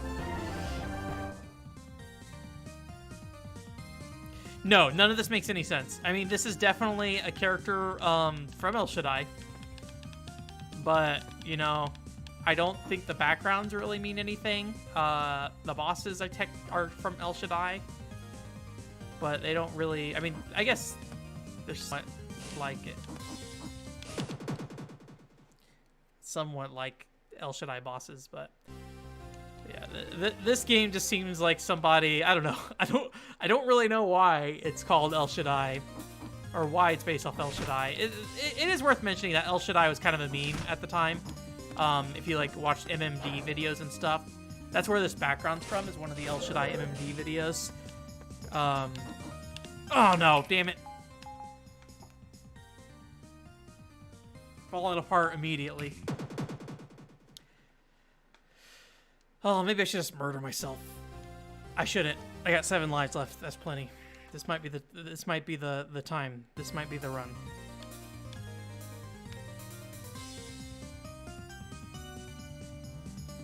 Oh, really? I didn't know that. It's interesting because, you know, Sonic Mania for sure reviewed better than Forces. I need to get a copy of Sonic Mania. I don't need to get a copy of Sonic Mania. I need to play the Sonic games that I have. I have too many Sonic games that I have not even bothered to touch, so I do not need a copy of Sonic Mania. I need to not say I need copies of games when I have plenty of other games. The big thing is if I have something that's like it, right? Like if I have something that's not like a game, then sure, pick it up. But if it's just like, hey, why buy Mario Brothers U when I have El Shaddai right here, which is perfectly fine. So when those blocks are off screen, they don't make noise, so it's hard to tell like if you jump up if they actually spawned. I will say I was not a fan of how Sonic Forces felt in the 2D mode. Like from what little I played at the GameStop Expo, I remember that feeling a little funky, even compared to like Sonic Generations. But it had been a very long time since I played Sonic Generations, so I probably am not a good authority on how 2D Sonic feels in that game. I need to be careful here.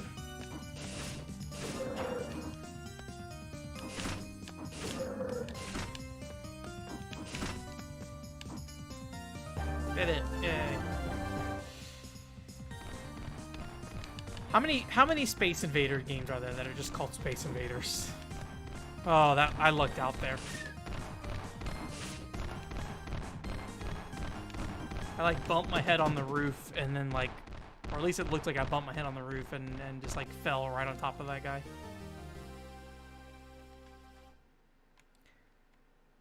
Nobody liked the 2D Sonic sections? Okay.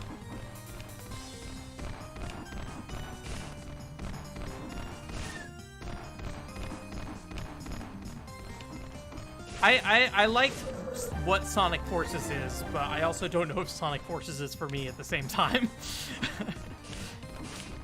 I feel like the big Sonic games I'd want to play, like of the modern Sonic games, Sonic Lost World I'm still interested in. I don't know, that game's just got a neat look to it. Like I guess like the world design's really unique in a way, so I think that is appealing to me. I'm getting frustrated. And Sonic Boom, I want to play Sonic Boom. Like I know it's no good, but you know, the life I live. I do not get to make these decisions in my life. Sometimes you just look at Sonic Boom and you're like, I gotta play that someday. I want to play the weird Sonic game. Give me the weird one.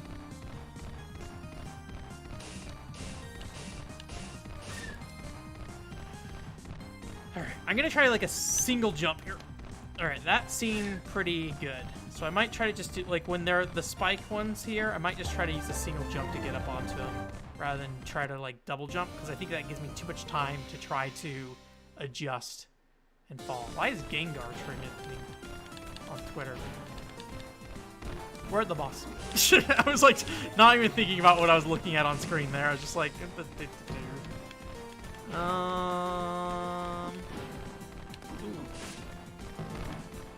Alright, let me focus here. I think I can do this. I just need to focus.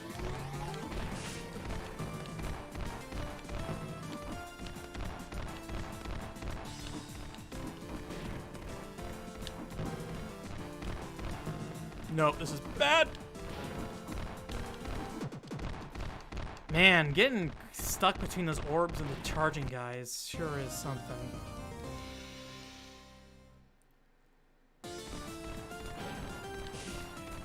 Oh, Joseph, is there something? I'm sorry, I'm not gonna look at chat here for a little bit, but while I'm not looking at this, the one thing I hear about Sakura Taisen, the new one, is it's good 90s anime nostalgia, which is not really a selling point that's good for me. Like, I mean, I like 90s anime stuff for sure, but I don't know, what is there good stuff about that game that, like, stands out? Because I've never really had anyone sell me on that new Sakura Wars game at all, so.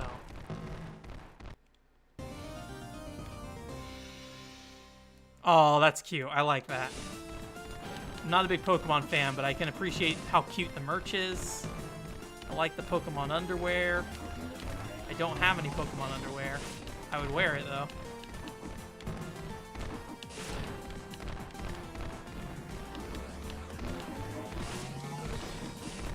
I have not worn festive underwear. I like the idea of festive underwear, though.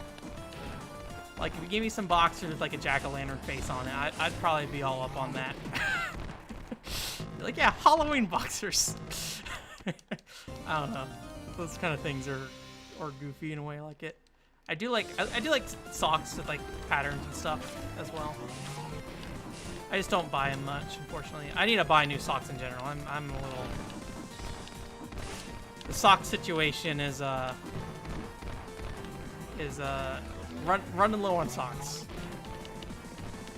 I have not been given socks for Christmas in a long time, unfortunately.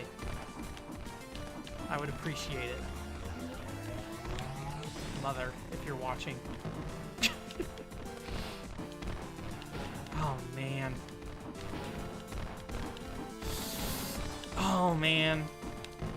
Oh, he moved. This is bad. Like, there's... I don't know. I don't know what to do in that situation. What world are we on? Is this world 8? Or is this world 7?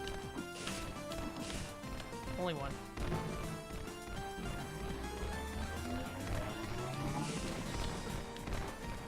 Already down to 1 health. Maybe I should just hang out up here for a while. I mean, I gotta go down, though, to dodge that. Ooh. Why did that not hit you? Oh, bad. This is bad. Okay. This is bad. Yeah, I was like, he's gonna turn around.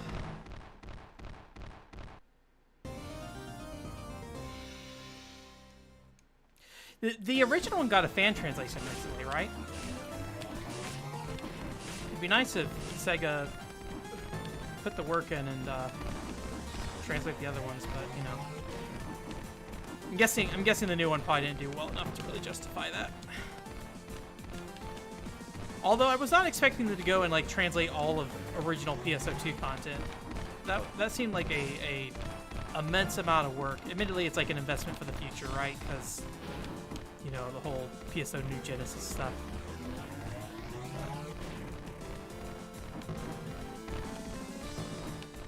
Not gonna make it. Yep.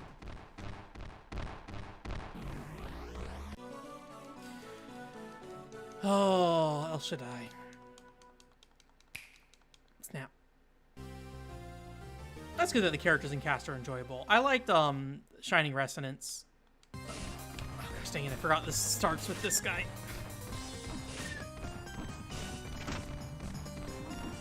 Also Sega game, Shining Resonance. Not the same company though. Media Vision did not work on Sakura Wars as far as I know. I think Sakura Wars was an internal project, right? Alright, sure. Whatever. I should not jump there. Like, the spikes are not worth the risk.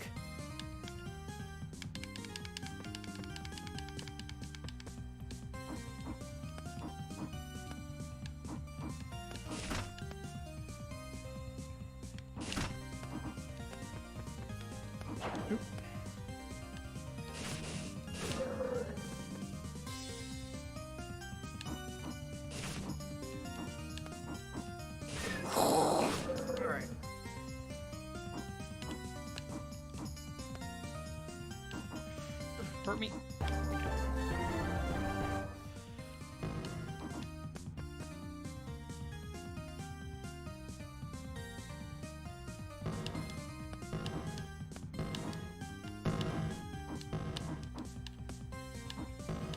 Okay.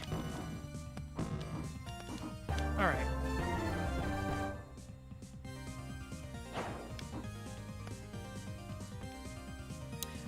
Yeah, I definitely could see that, Joshua. I'm probably a little more risque with the stuff I download from time to time. Like I definitely have gone to some shady sites to get ROMs before for things I need. Like when I was trying to pull the audio files from Industrial Spy Operation Espionage, I definitely decided not to rip my own disc because that would be too much of a pain. I'm just gonna download this ROM. So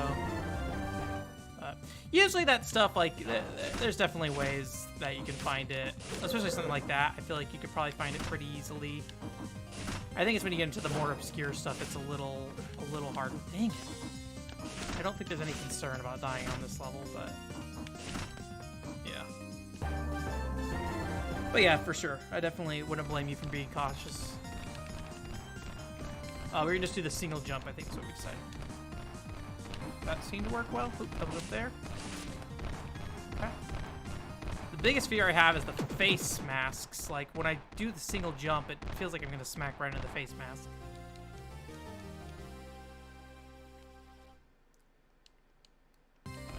Yeah, so that's why that Sakura Wars conversation came up, because I was just like, that mobile game seemed to bomb so hard.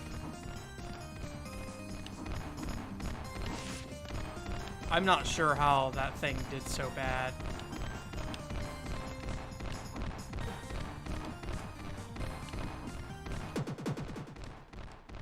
Hey, Fretman, how's it going? I think I've streamed it before, but I wouldn't be surprised if you've seen it somewhere else. I mean, it's been out for a good decade, I think, or so. So, there's a website for it. I'll probably link the blog when I post the post for this game on my website, so if you want to look at the blog. Unfortunately, I don't know of a way to buy this thing, so if you want to try it, ShaDIE, I don't know.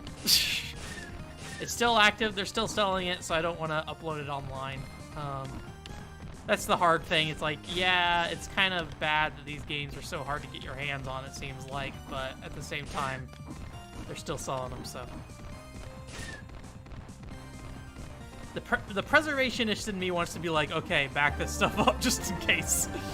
My copy of 24 Tokyo, that's different than the official release on DL site. Like, I want to back that up. I want to put that up somewhere, but it's also so close to final that it's just like, and it's basically the entire first episode. So it's just like, I can't. That's just like, gotta draw the line somewhere. So, you know, I don't think the group that made it is even really together anymore, but, you know, you can still buy it. So somebody somewhere is receiving money into their bank account for it. Oh, God. Oh, no, this is really bad. Nope, I bumped my head on the tile.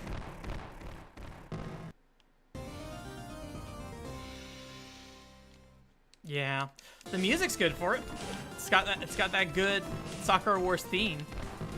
Although I will say that, like, when I was in Japan was when Sakura Wars was coming out or about to come out, and literally everywhere I went, Akihabara had that Sakura Wars theme. and it was starting to drive me a little crazy.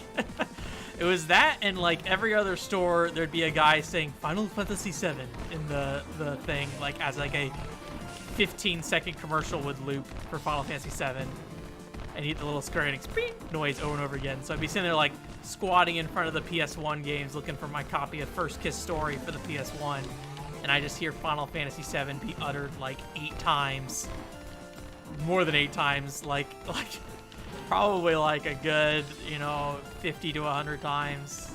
Ooh, that is a miracle I made it out of that. And then off in the distance, faintly, I hear the Sakura Wars theme playing. It's like the two sound files I just heard nonstop. These big orbs just suck so much. And he's shooting another one.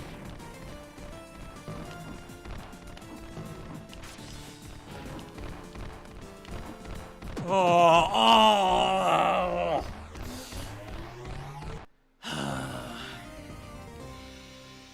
We're gonna do it. You will El Shaddai today.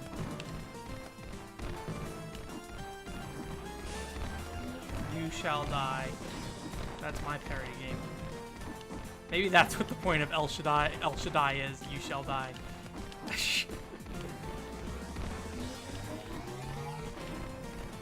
I think it was like So Taiji, who's like a Korean singer, like put like a line in his song where he's talking about the youth, and then he starts saying juice because he's like, youth and juice rhyme. And I'm like, I don't think youth and juice rhyme.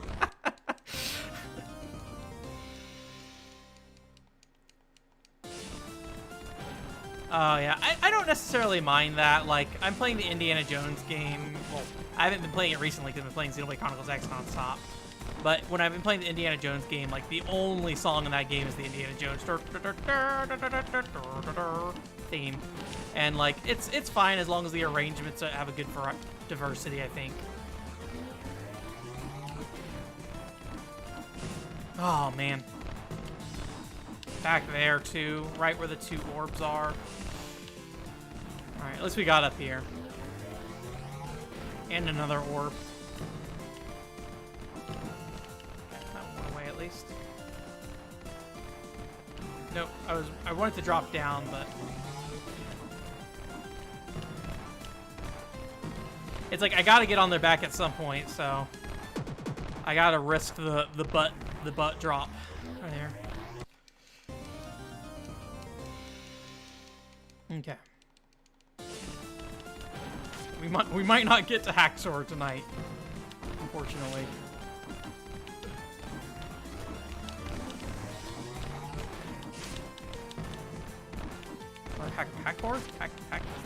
Hacktex, whatever it's called.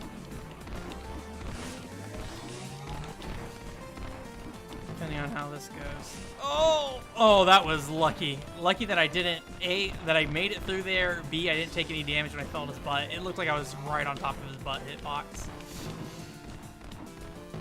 Oh, no. Thought I could outrun him.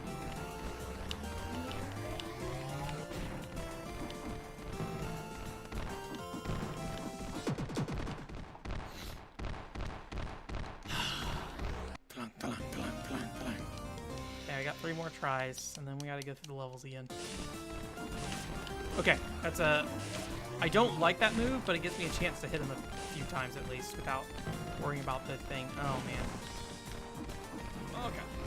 Oh, nope, I'm gonna get hit by his butt. Nope, hit by the mask.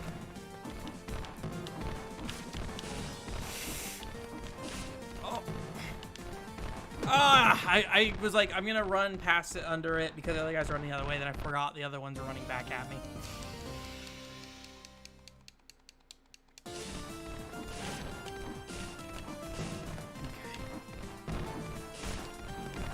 Got him twice at least.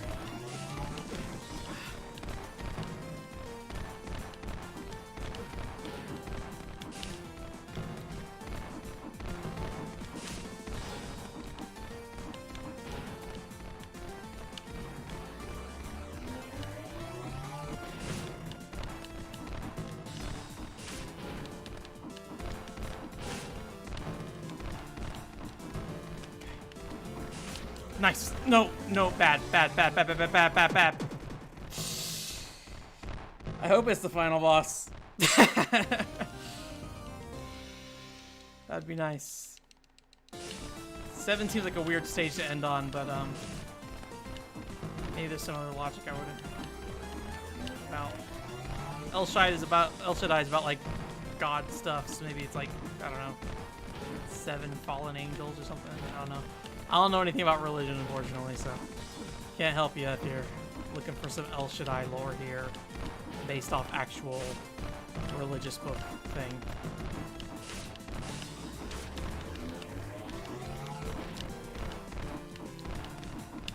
Oh god.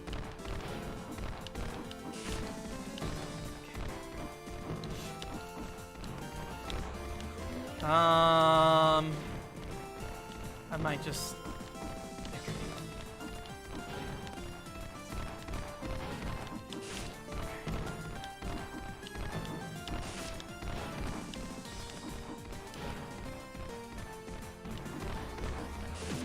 nice, we did it.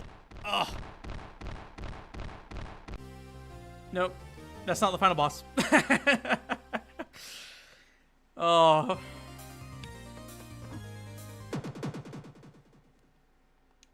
Just end it. All right. Down we go. Our Mega Man pit here. I like pressing down on my feet really hard, and now my feet like lost their blood circulation. Maybe I should have did it, just went down the hole the first time to see what was going on there first. Too late.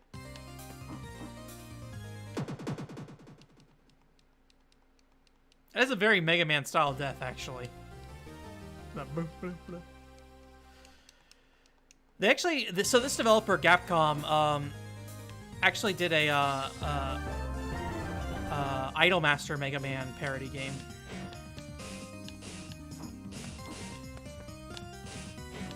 Unfortunately, I do not have a copy of that.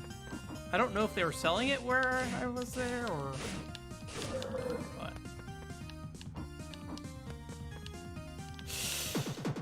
Apparently, you can't double jump after you run off a ledge. Yeah, this is. I'm guessing World 8 is going to be Spike Hell, which is not too encouraging.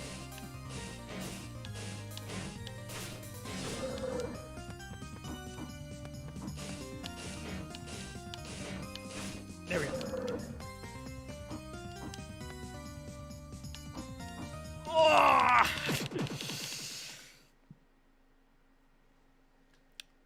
Too scared of jumping too high there. The final boss better not be that hard. I wonder if it'll be Lucifer. I don't think it would be. I guess you never really fight Lucifer in the main game, so. I didn't jump. I just ran off the edge, so I couldn't double jump. Okay.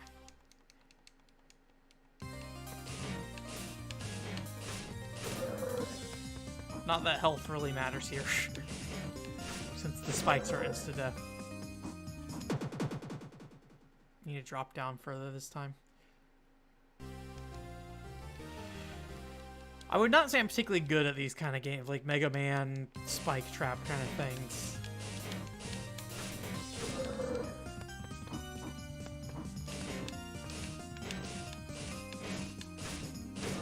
There we go.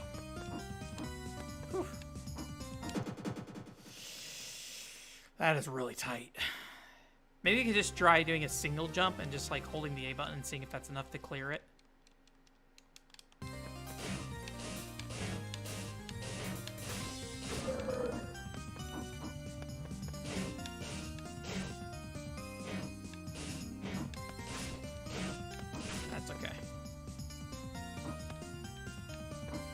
Nope. Well, that worked out okay.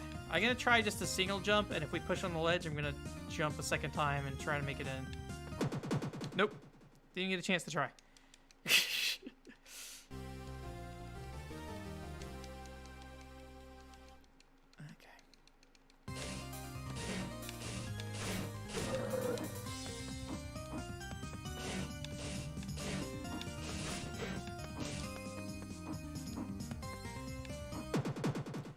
So I think jumping and holding A is too much. I think I jump way too high into the ceiling there. So I do need to just kind of tap it and roll. There we go.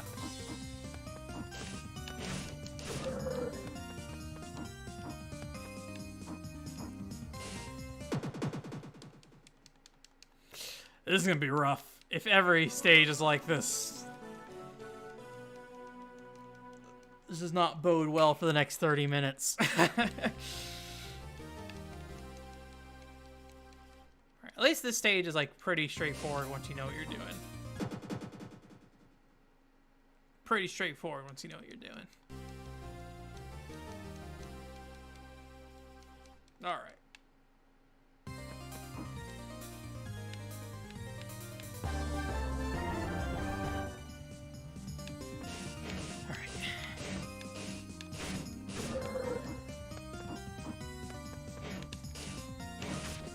Nice. The head bumping really helps there, I think. Nice. So we just like edge over to the side really quickly.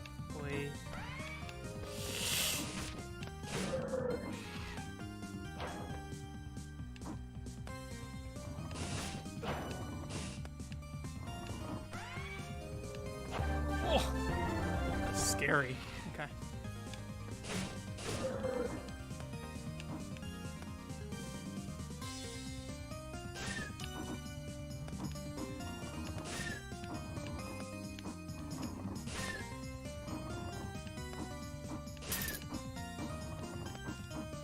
Okay, that wasn't too bad.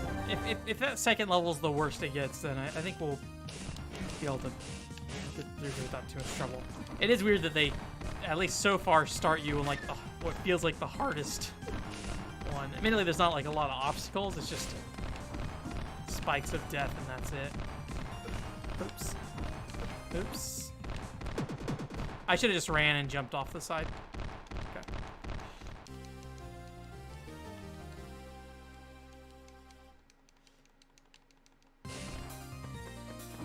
If I can, I might see what that spacing looks like. If it's like short enough that I can just jump it. Nice. I need to kill those things first, then jump on. If it's short enough I can just jump it, I might just take butt damage and just run for it, because, you know, the life doesn't matter at the end of the stage. It's just a matter of whether I survive, so. Although ending up with two hearts at the start is not great. Okay, well.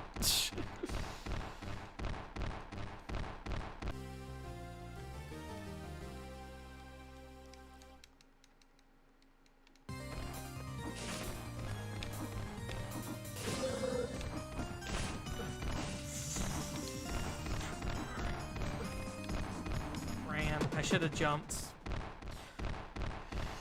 Running on their back is a huge pain. Like landing and trying to keep up and not running right into their face.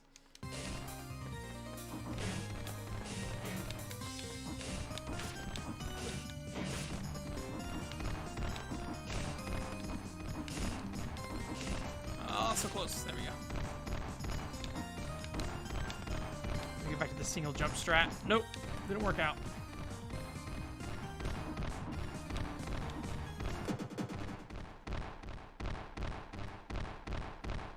And it's like I can't let go or like let go of the stick and just like land naturally, because as soon as I touch his butt, I'm gonna also die. So it's like you just have to really let go like right as you're getting on.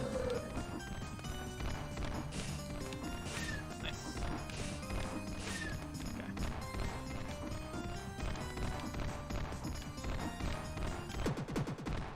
I was hoping I would have hit his butt there. If we get there and I'm at full lives, I'm just gonna smack his butt and go. Full life.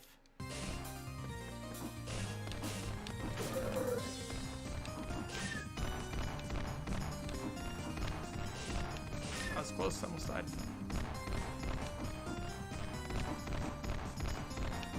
Nope. Okay, we did it. Nice. Okay. So next time we know, definitely we can risk that if we need to. Good. Okay.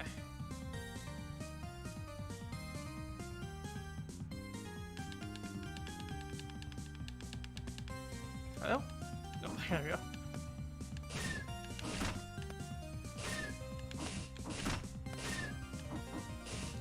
Most of these are not that bad. So I think we'll be okay. More blocks. All right. So I think there's 2 circles is what's happening.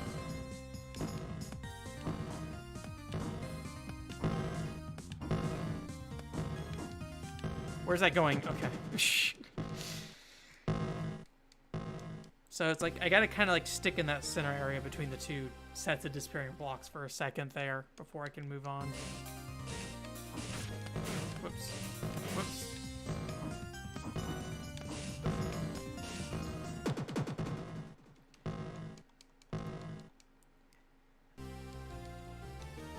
Almost there, almost to the boss. I mean, I'm gonna guess stage 8's the last stage. I could be wrong, but that is my prediction. If I had betting enabled on my channel, we could do that. That betting feature seems real silly. I watched Ocarina of Time speedruns with the I watched ZFG's Ocarina of Time speedruns, and it's just like, I don't know, they're always just like betting on weird stuff.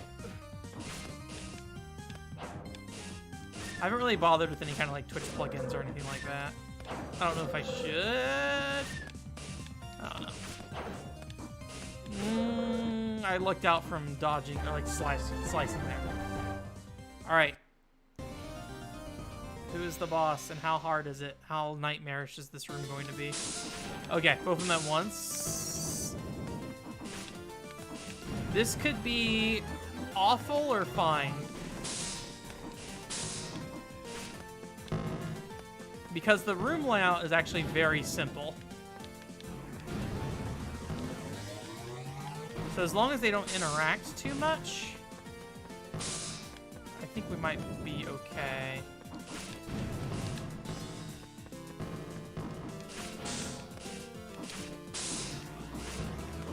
Oh, jeez.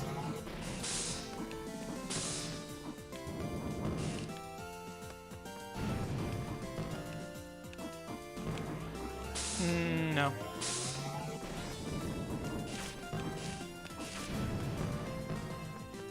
I do like that your hitbox changes when he like runs. Oh no!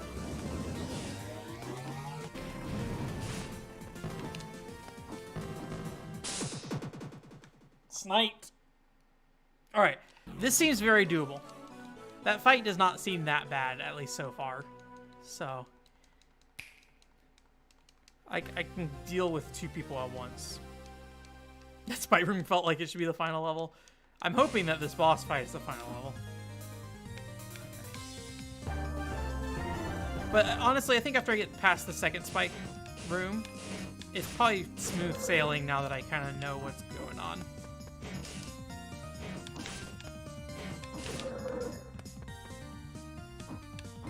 Okay. So I think I really want to just get on the edge here. Oh, no. I do think like edging towards the side worked out really well last time, so I'll keep trying to do that for now unless I keep dying.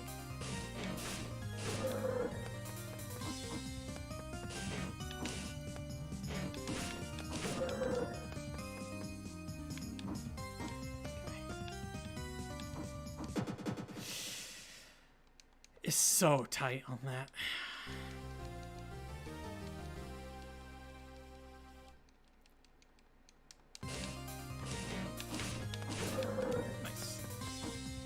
Ooh, that was close.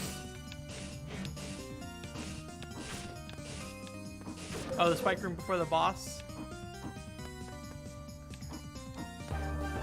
I think the second spike room feels like the hardest so far to me. No! Oh, God.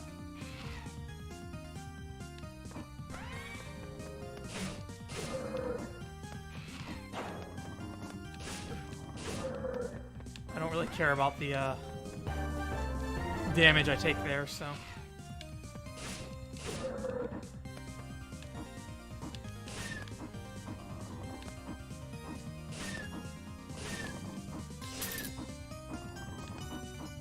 That level's definitely the easiest.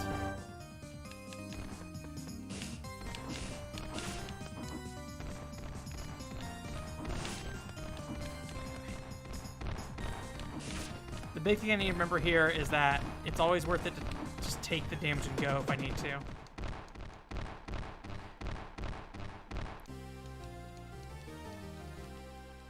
Because once I get past those spikes, I'm pretty much home free, so.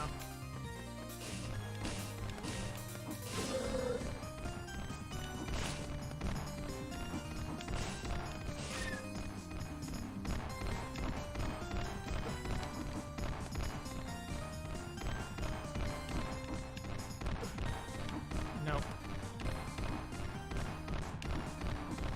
Okay. Nice. All right. This platform comes way too fast.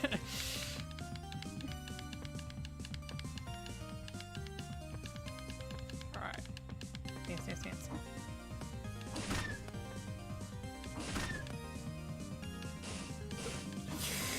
No! Oh god.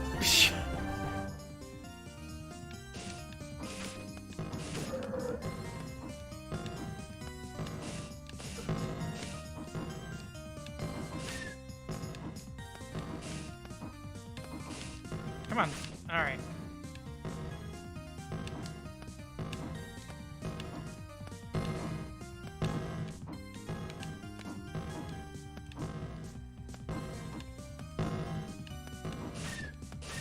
No. Oh god.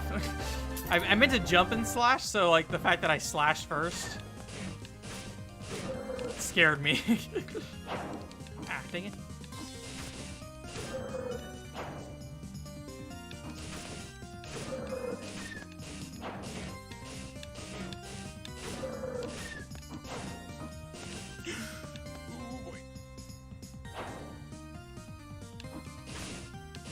Alright.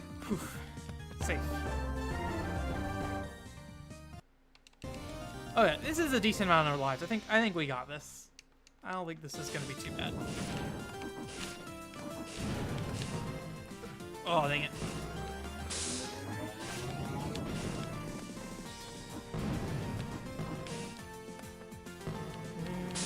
Drop down, yeah.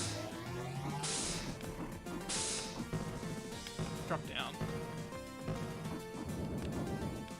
These dang orbs are the worst. They're just so slow.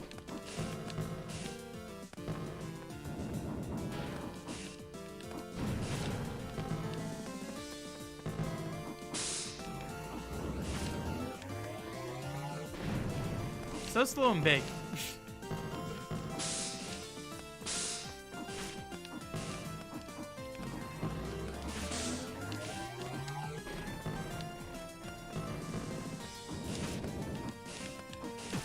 Nice, okay. One more left.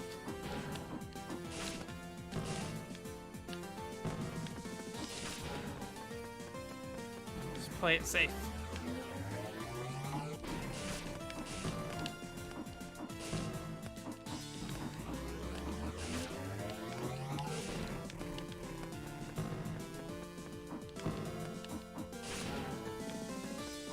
It's not safe.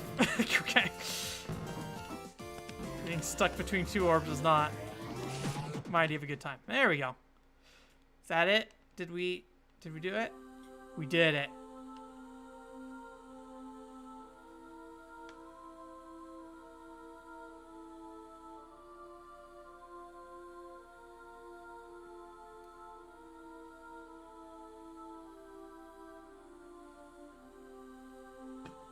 Do I press the button or do we bask at the screen?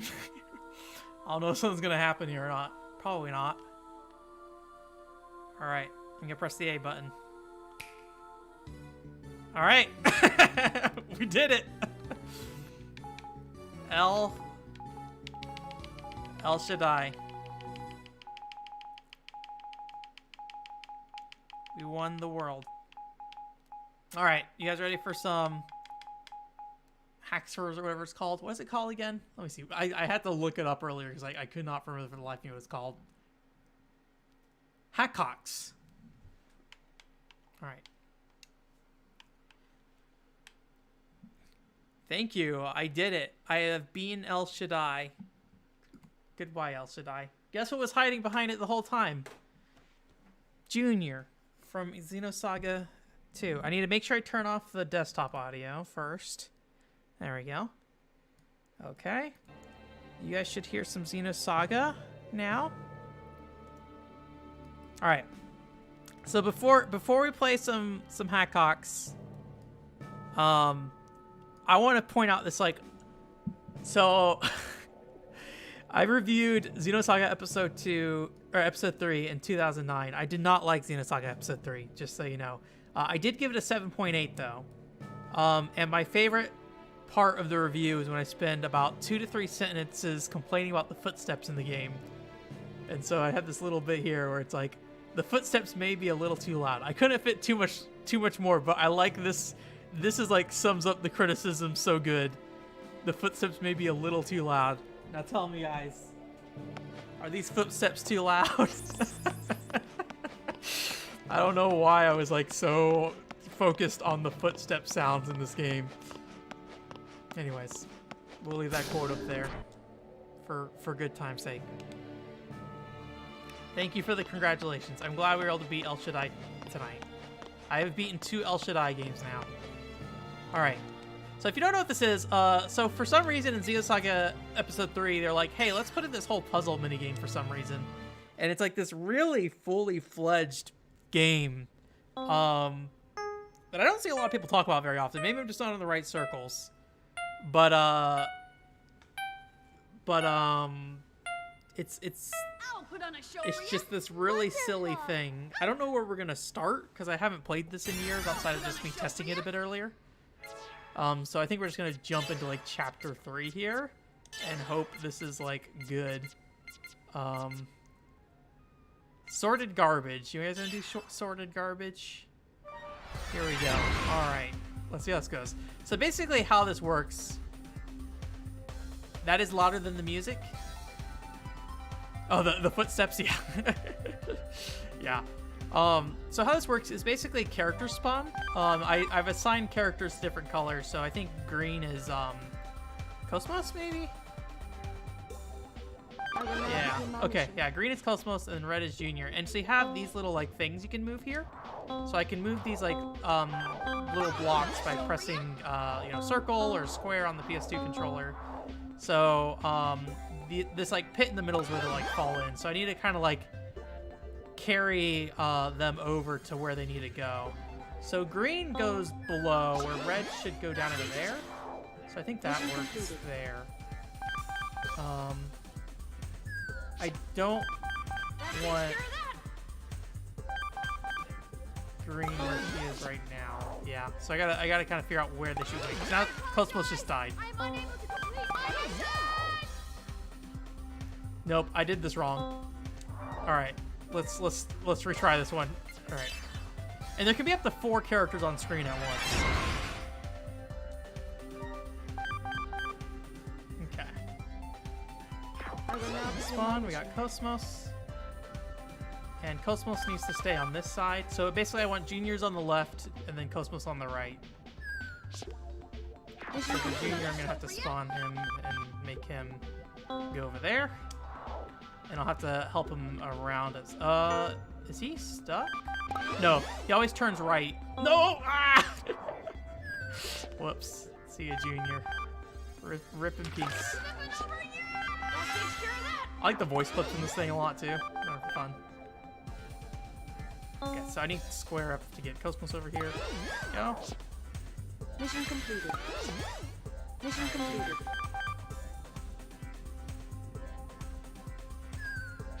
There it is. Okay. Okay, we got double Cosmos. I think we're just gonna make them run.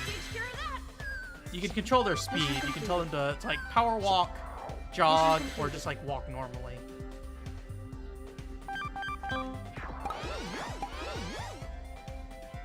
Okay. I just need to move him over here right now. I have never played a Full Metal Alchemist game. I do have Rondo of something on Game Boy Advance, but that's a fan translation, but I don't have a flash cart for it. Oh no. So I cannot complete this mission because I did not save enough people. But I won't make you guys watch me do that one again.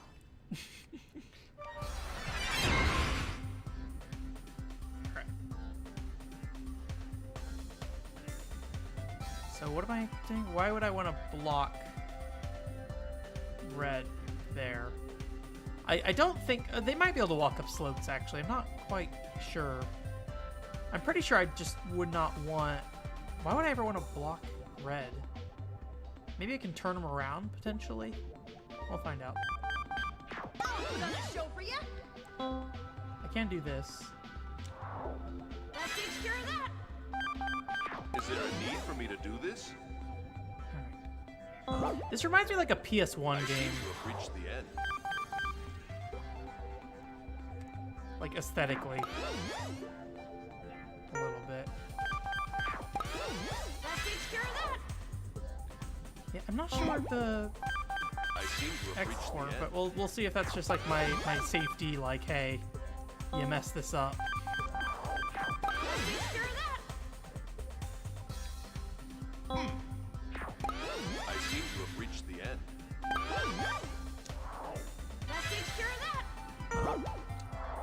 I seem to have reached the end. So there's also a timer on this too, so like you can control when characters spawn, how quickly they move. So like if you wanted to get the best score here, you want to like just kind of keep everybody running. Now there are times where with platforming and everything, they can jump too far. Remaining characters needed. I'm apparently missing something here because I'm pretty sure I got everybody there correctly, and I am short of characters. So I don't know how that works. How would that work? Am I just like storing up characters or something? You don't have it if you don't use combos. Okay, so you do have to like basically chain turn-ins, basically, which is probably what the X is for, so you can gather like Rubid or juniors together. So let's Put on a show for you. let's see. So if I close that off, he should stay up here, right? Yeah. So as long as I just keep him here, they'll just kind of stay there, and I might be able to Is there a need for me to do this? time them when they spawn to kind of keep them together, like this, a little bit.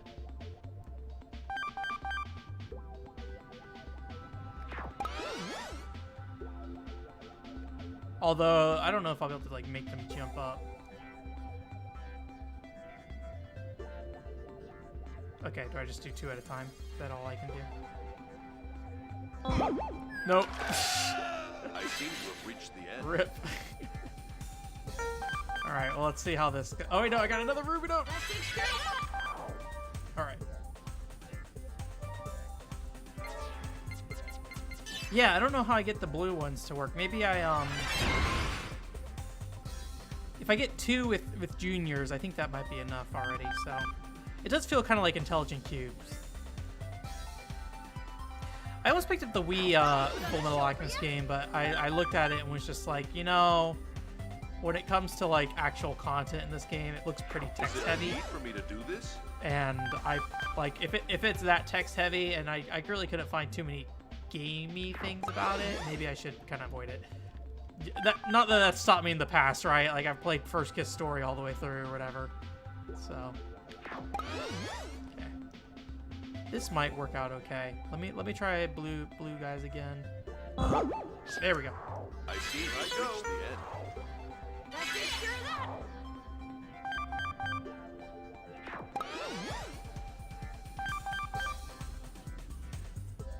Oh, actually, I did want to spawn. That might be a little late, actually.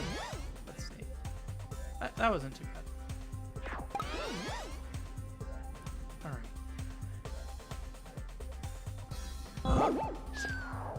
I seem No. to have reached the end. I want to, like, try to combine the 2 groups together, but... It's probably easier to just, like, spawn these guys together, actually. Go for it. That takes care of that.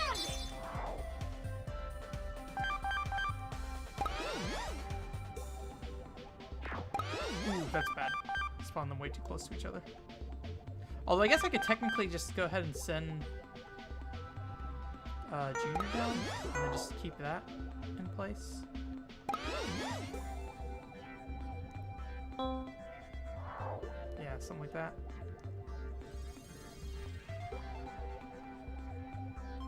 I think these guys are just gonna have to. I seem to have There we go. reached the end.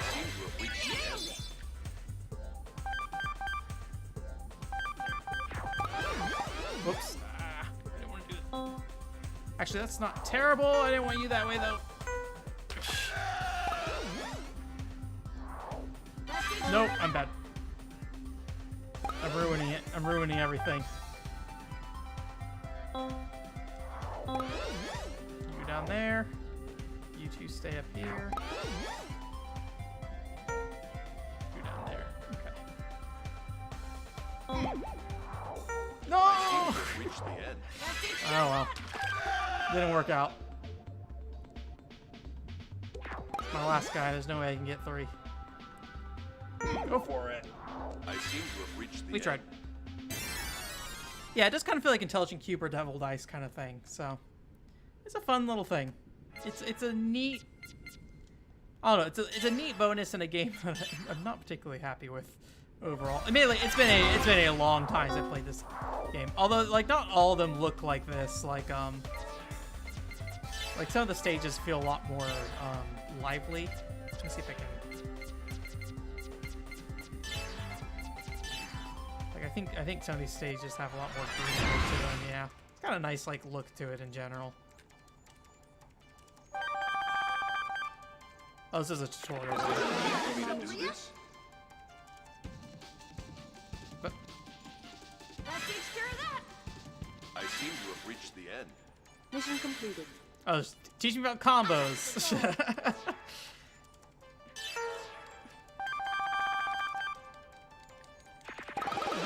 Anyways, that's Hacksaw. I really, honestly, probably didn't want to play too much of this anyways on stream. I'm glad we were able to finish El Shaddai. As for what we'll be streaming next week, I don't know yet. I'm kind of flying on by the seat of my pants, or whatever, pants. Seat of my pants, is that what it is? But yeah, I'm just kind of flying blind right now. I don't really feel like playing Industrial Spy yet. I think we'll get back to that in the next couple weeks, though. But we'll find something to do. But yeah, this game's neat. It's a shame that I don't think there's a way you can play this without, you know, actually playing some Xenosaga Episode 3. So get 3 episodes deep into Xenosaga. It'd be interesting if they put this on like its own separate disc or something. I've never looked into it. Maybe like the Pied Piper disc or something has a version of this on there or something. So, watch this. What? I apologize. I'm unable to complete my mission. Anyways, that's it for this week. Thanks for coming. OneControlReport.com is the website. What? In terms of content coming up, I am literally just deep in Xenoblade Chronicles X right now. I will. My main goal is finishing that this weekend, so I will let you know. Otherwise, the podcast will go up on Monday, and we'll talk about stuff. Don't quite know what stuff yet. Bomber Girl actually got announced recently, or not announced recently. Finally got a release date, or I guess it's out, the beta. After like 2 years of being in kind of PC port purgatory, so that's coming up. So I might give that a look, and then maybe we'll do something with that at some point. But I haven't looked into what it takes to install that and get it running and all that stuff. I played a little bit of Bomber Girl while I was in Japan, so I had a good time with it. So yeah, but yeah, thanks you guys for coming. Thanks for sticking around for El Shaddai. And we'll do something next week. Something. Maybe more Doujin game. I'm not sure yet. Worst case scenario, we'll just get back to Industrial Spy if I can't think of anything, but I do think I want a couple more weeks break from that game, just because that game is a real...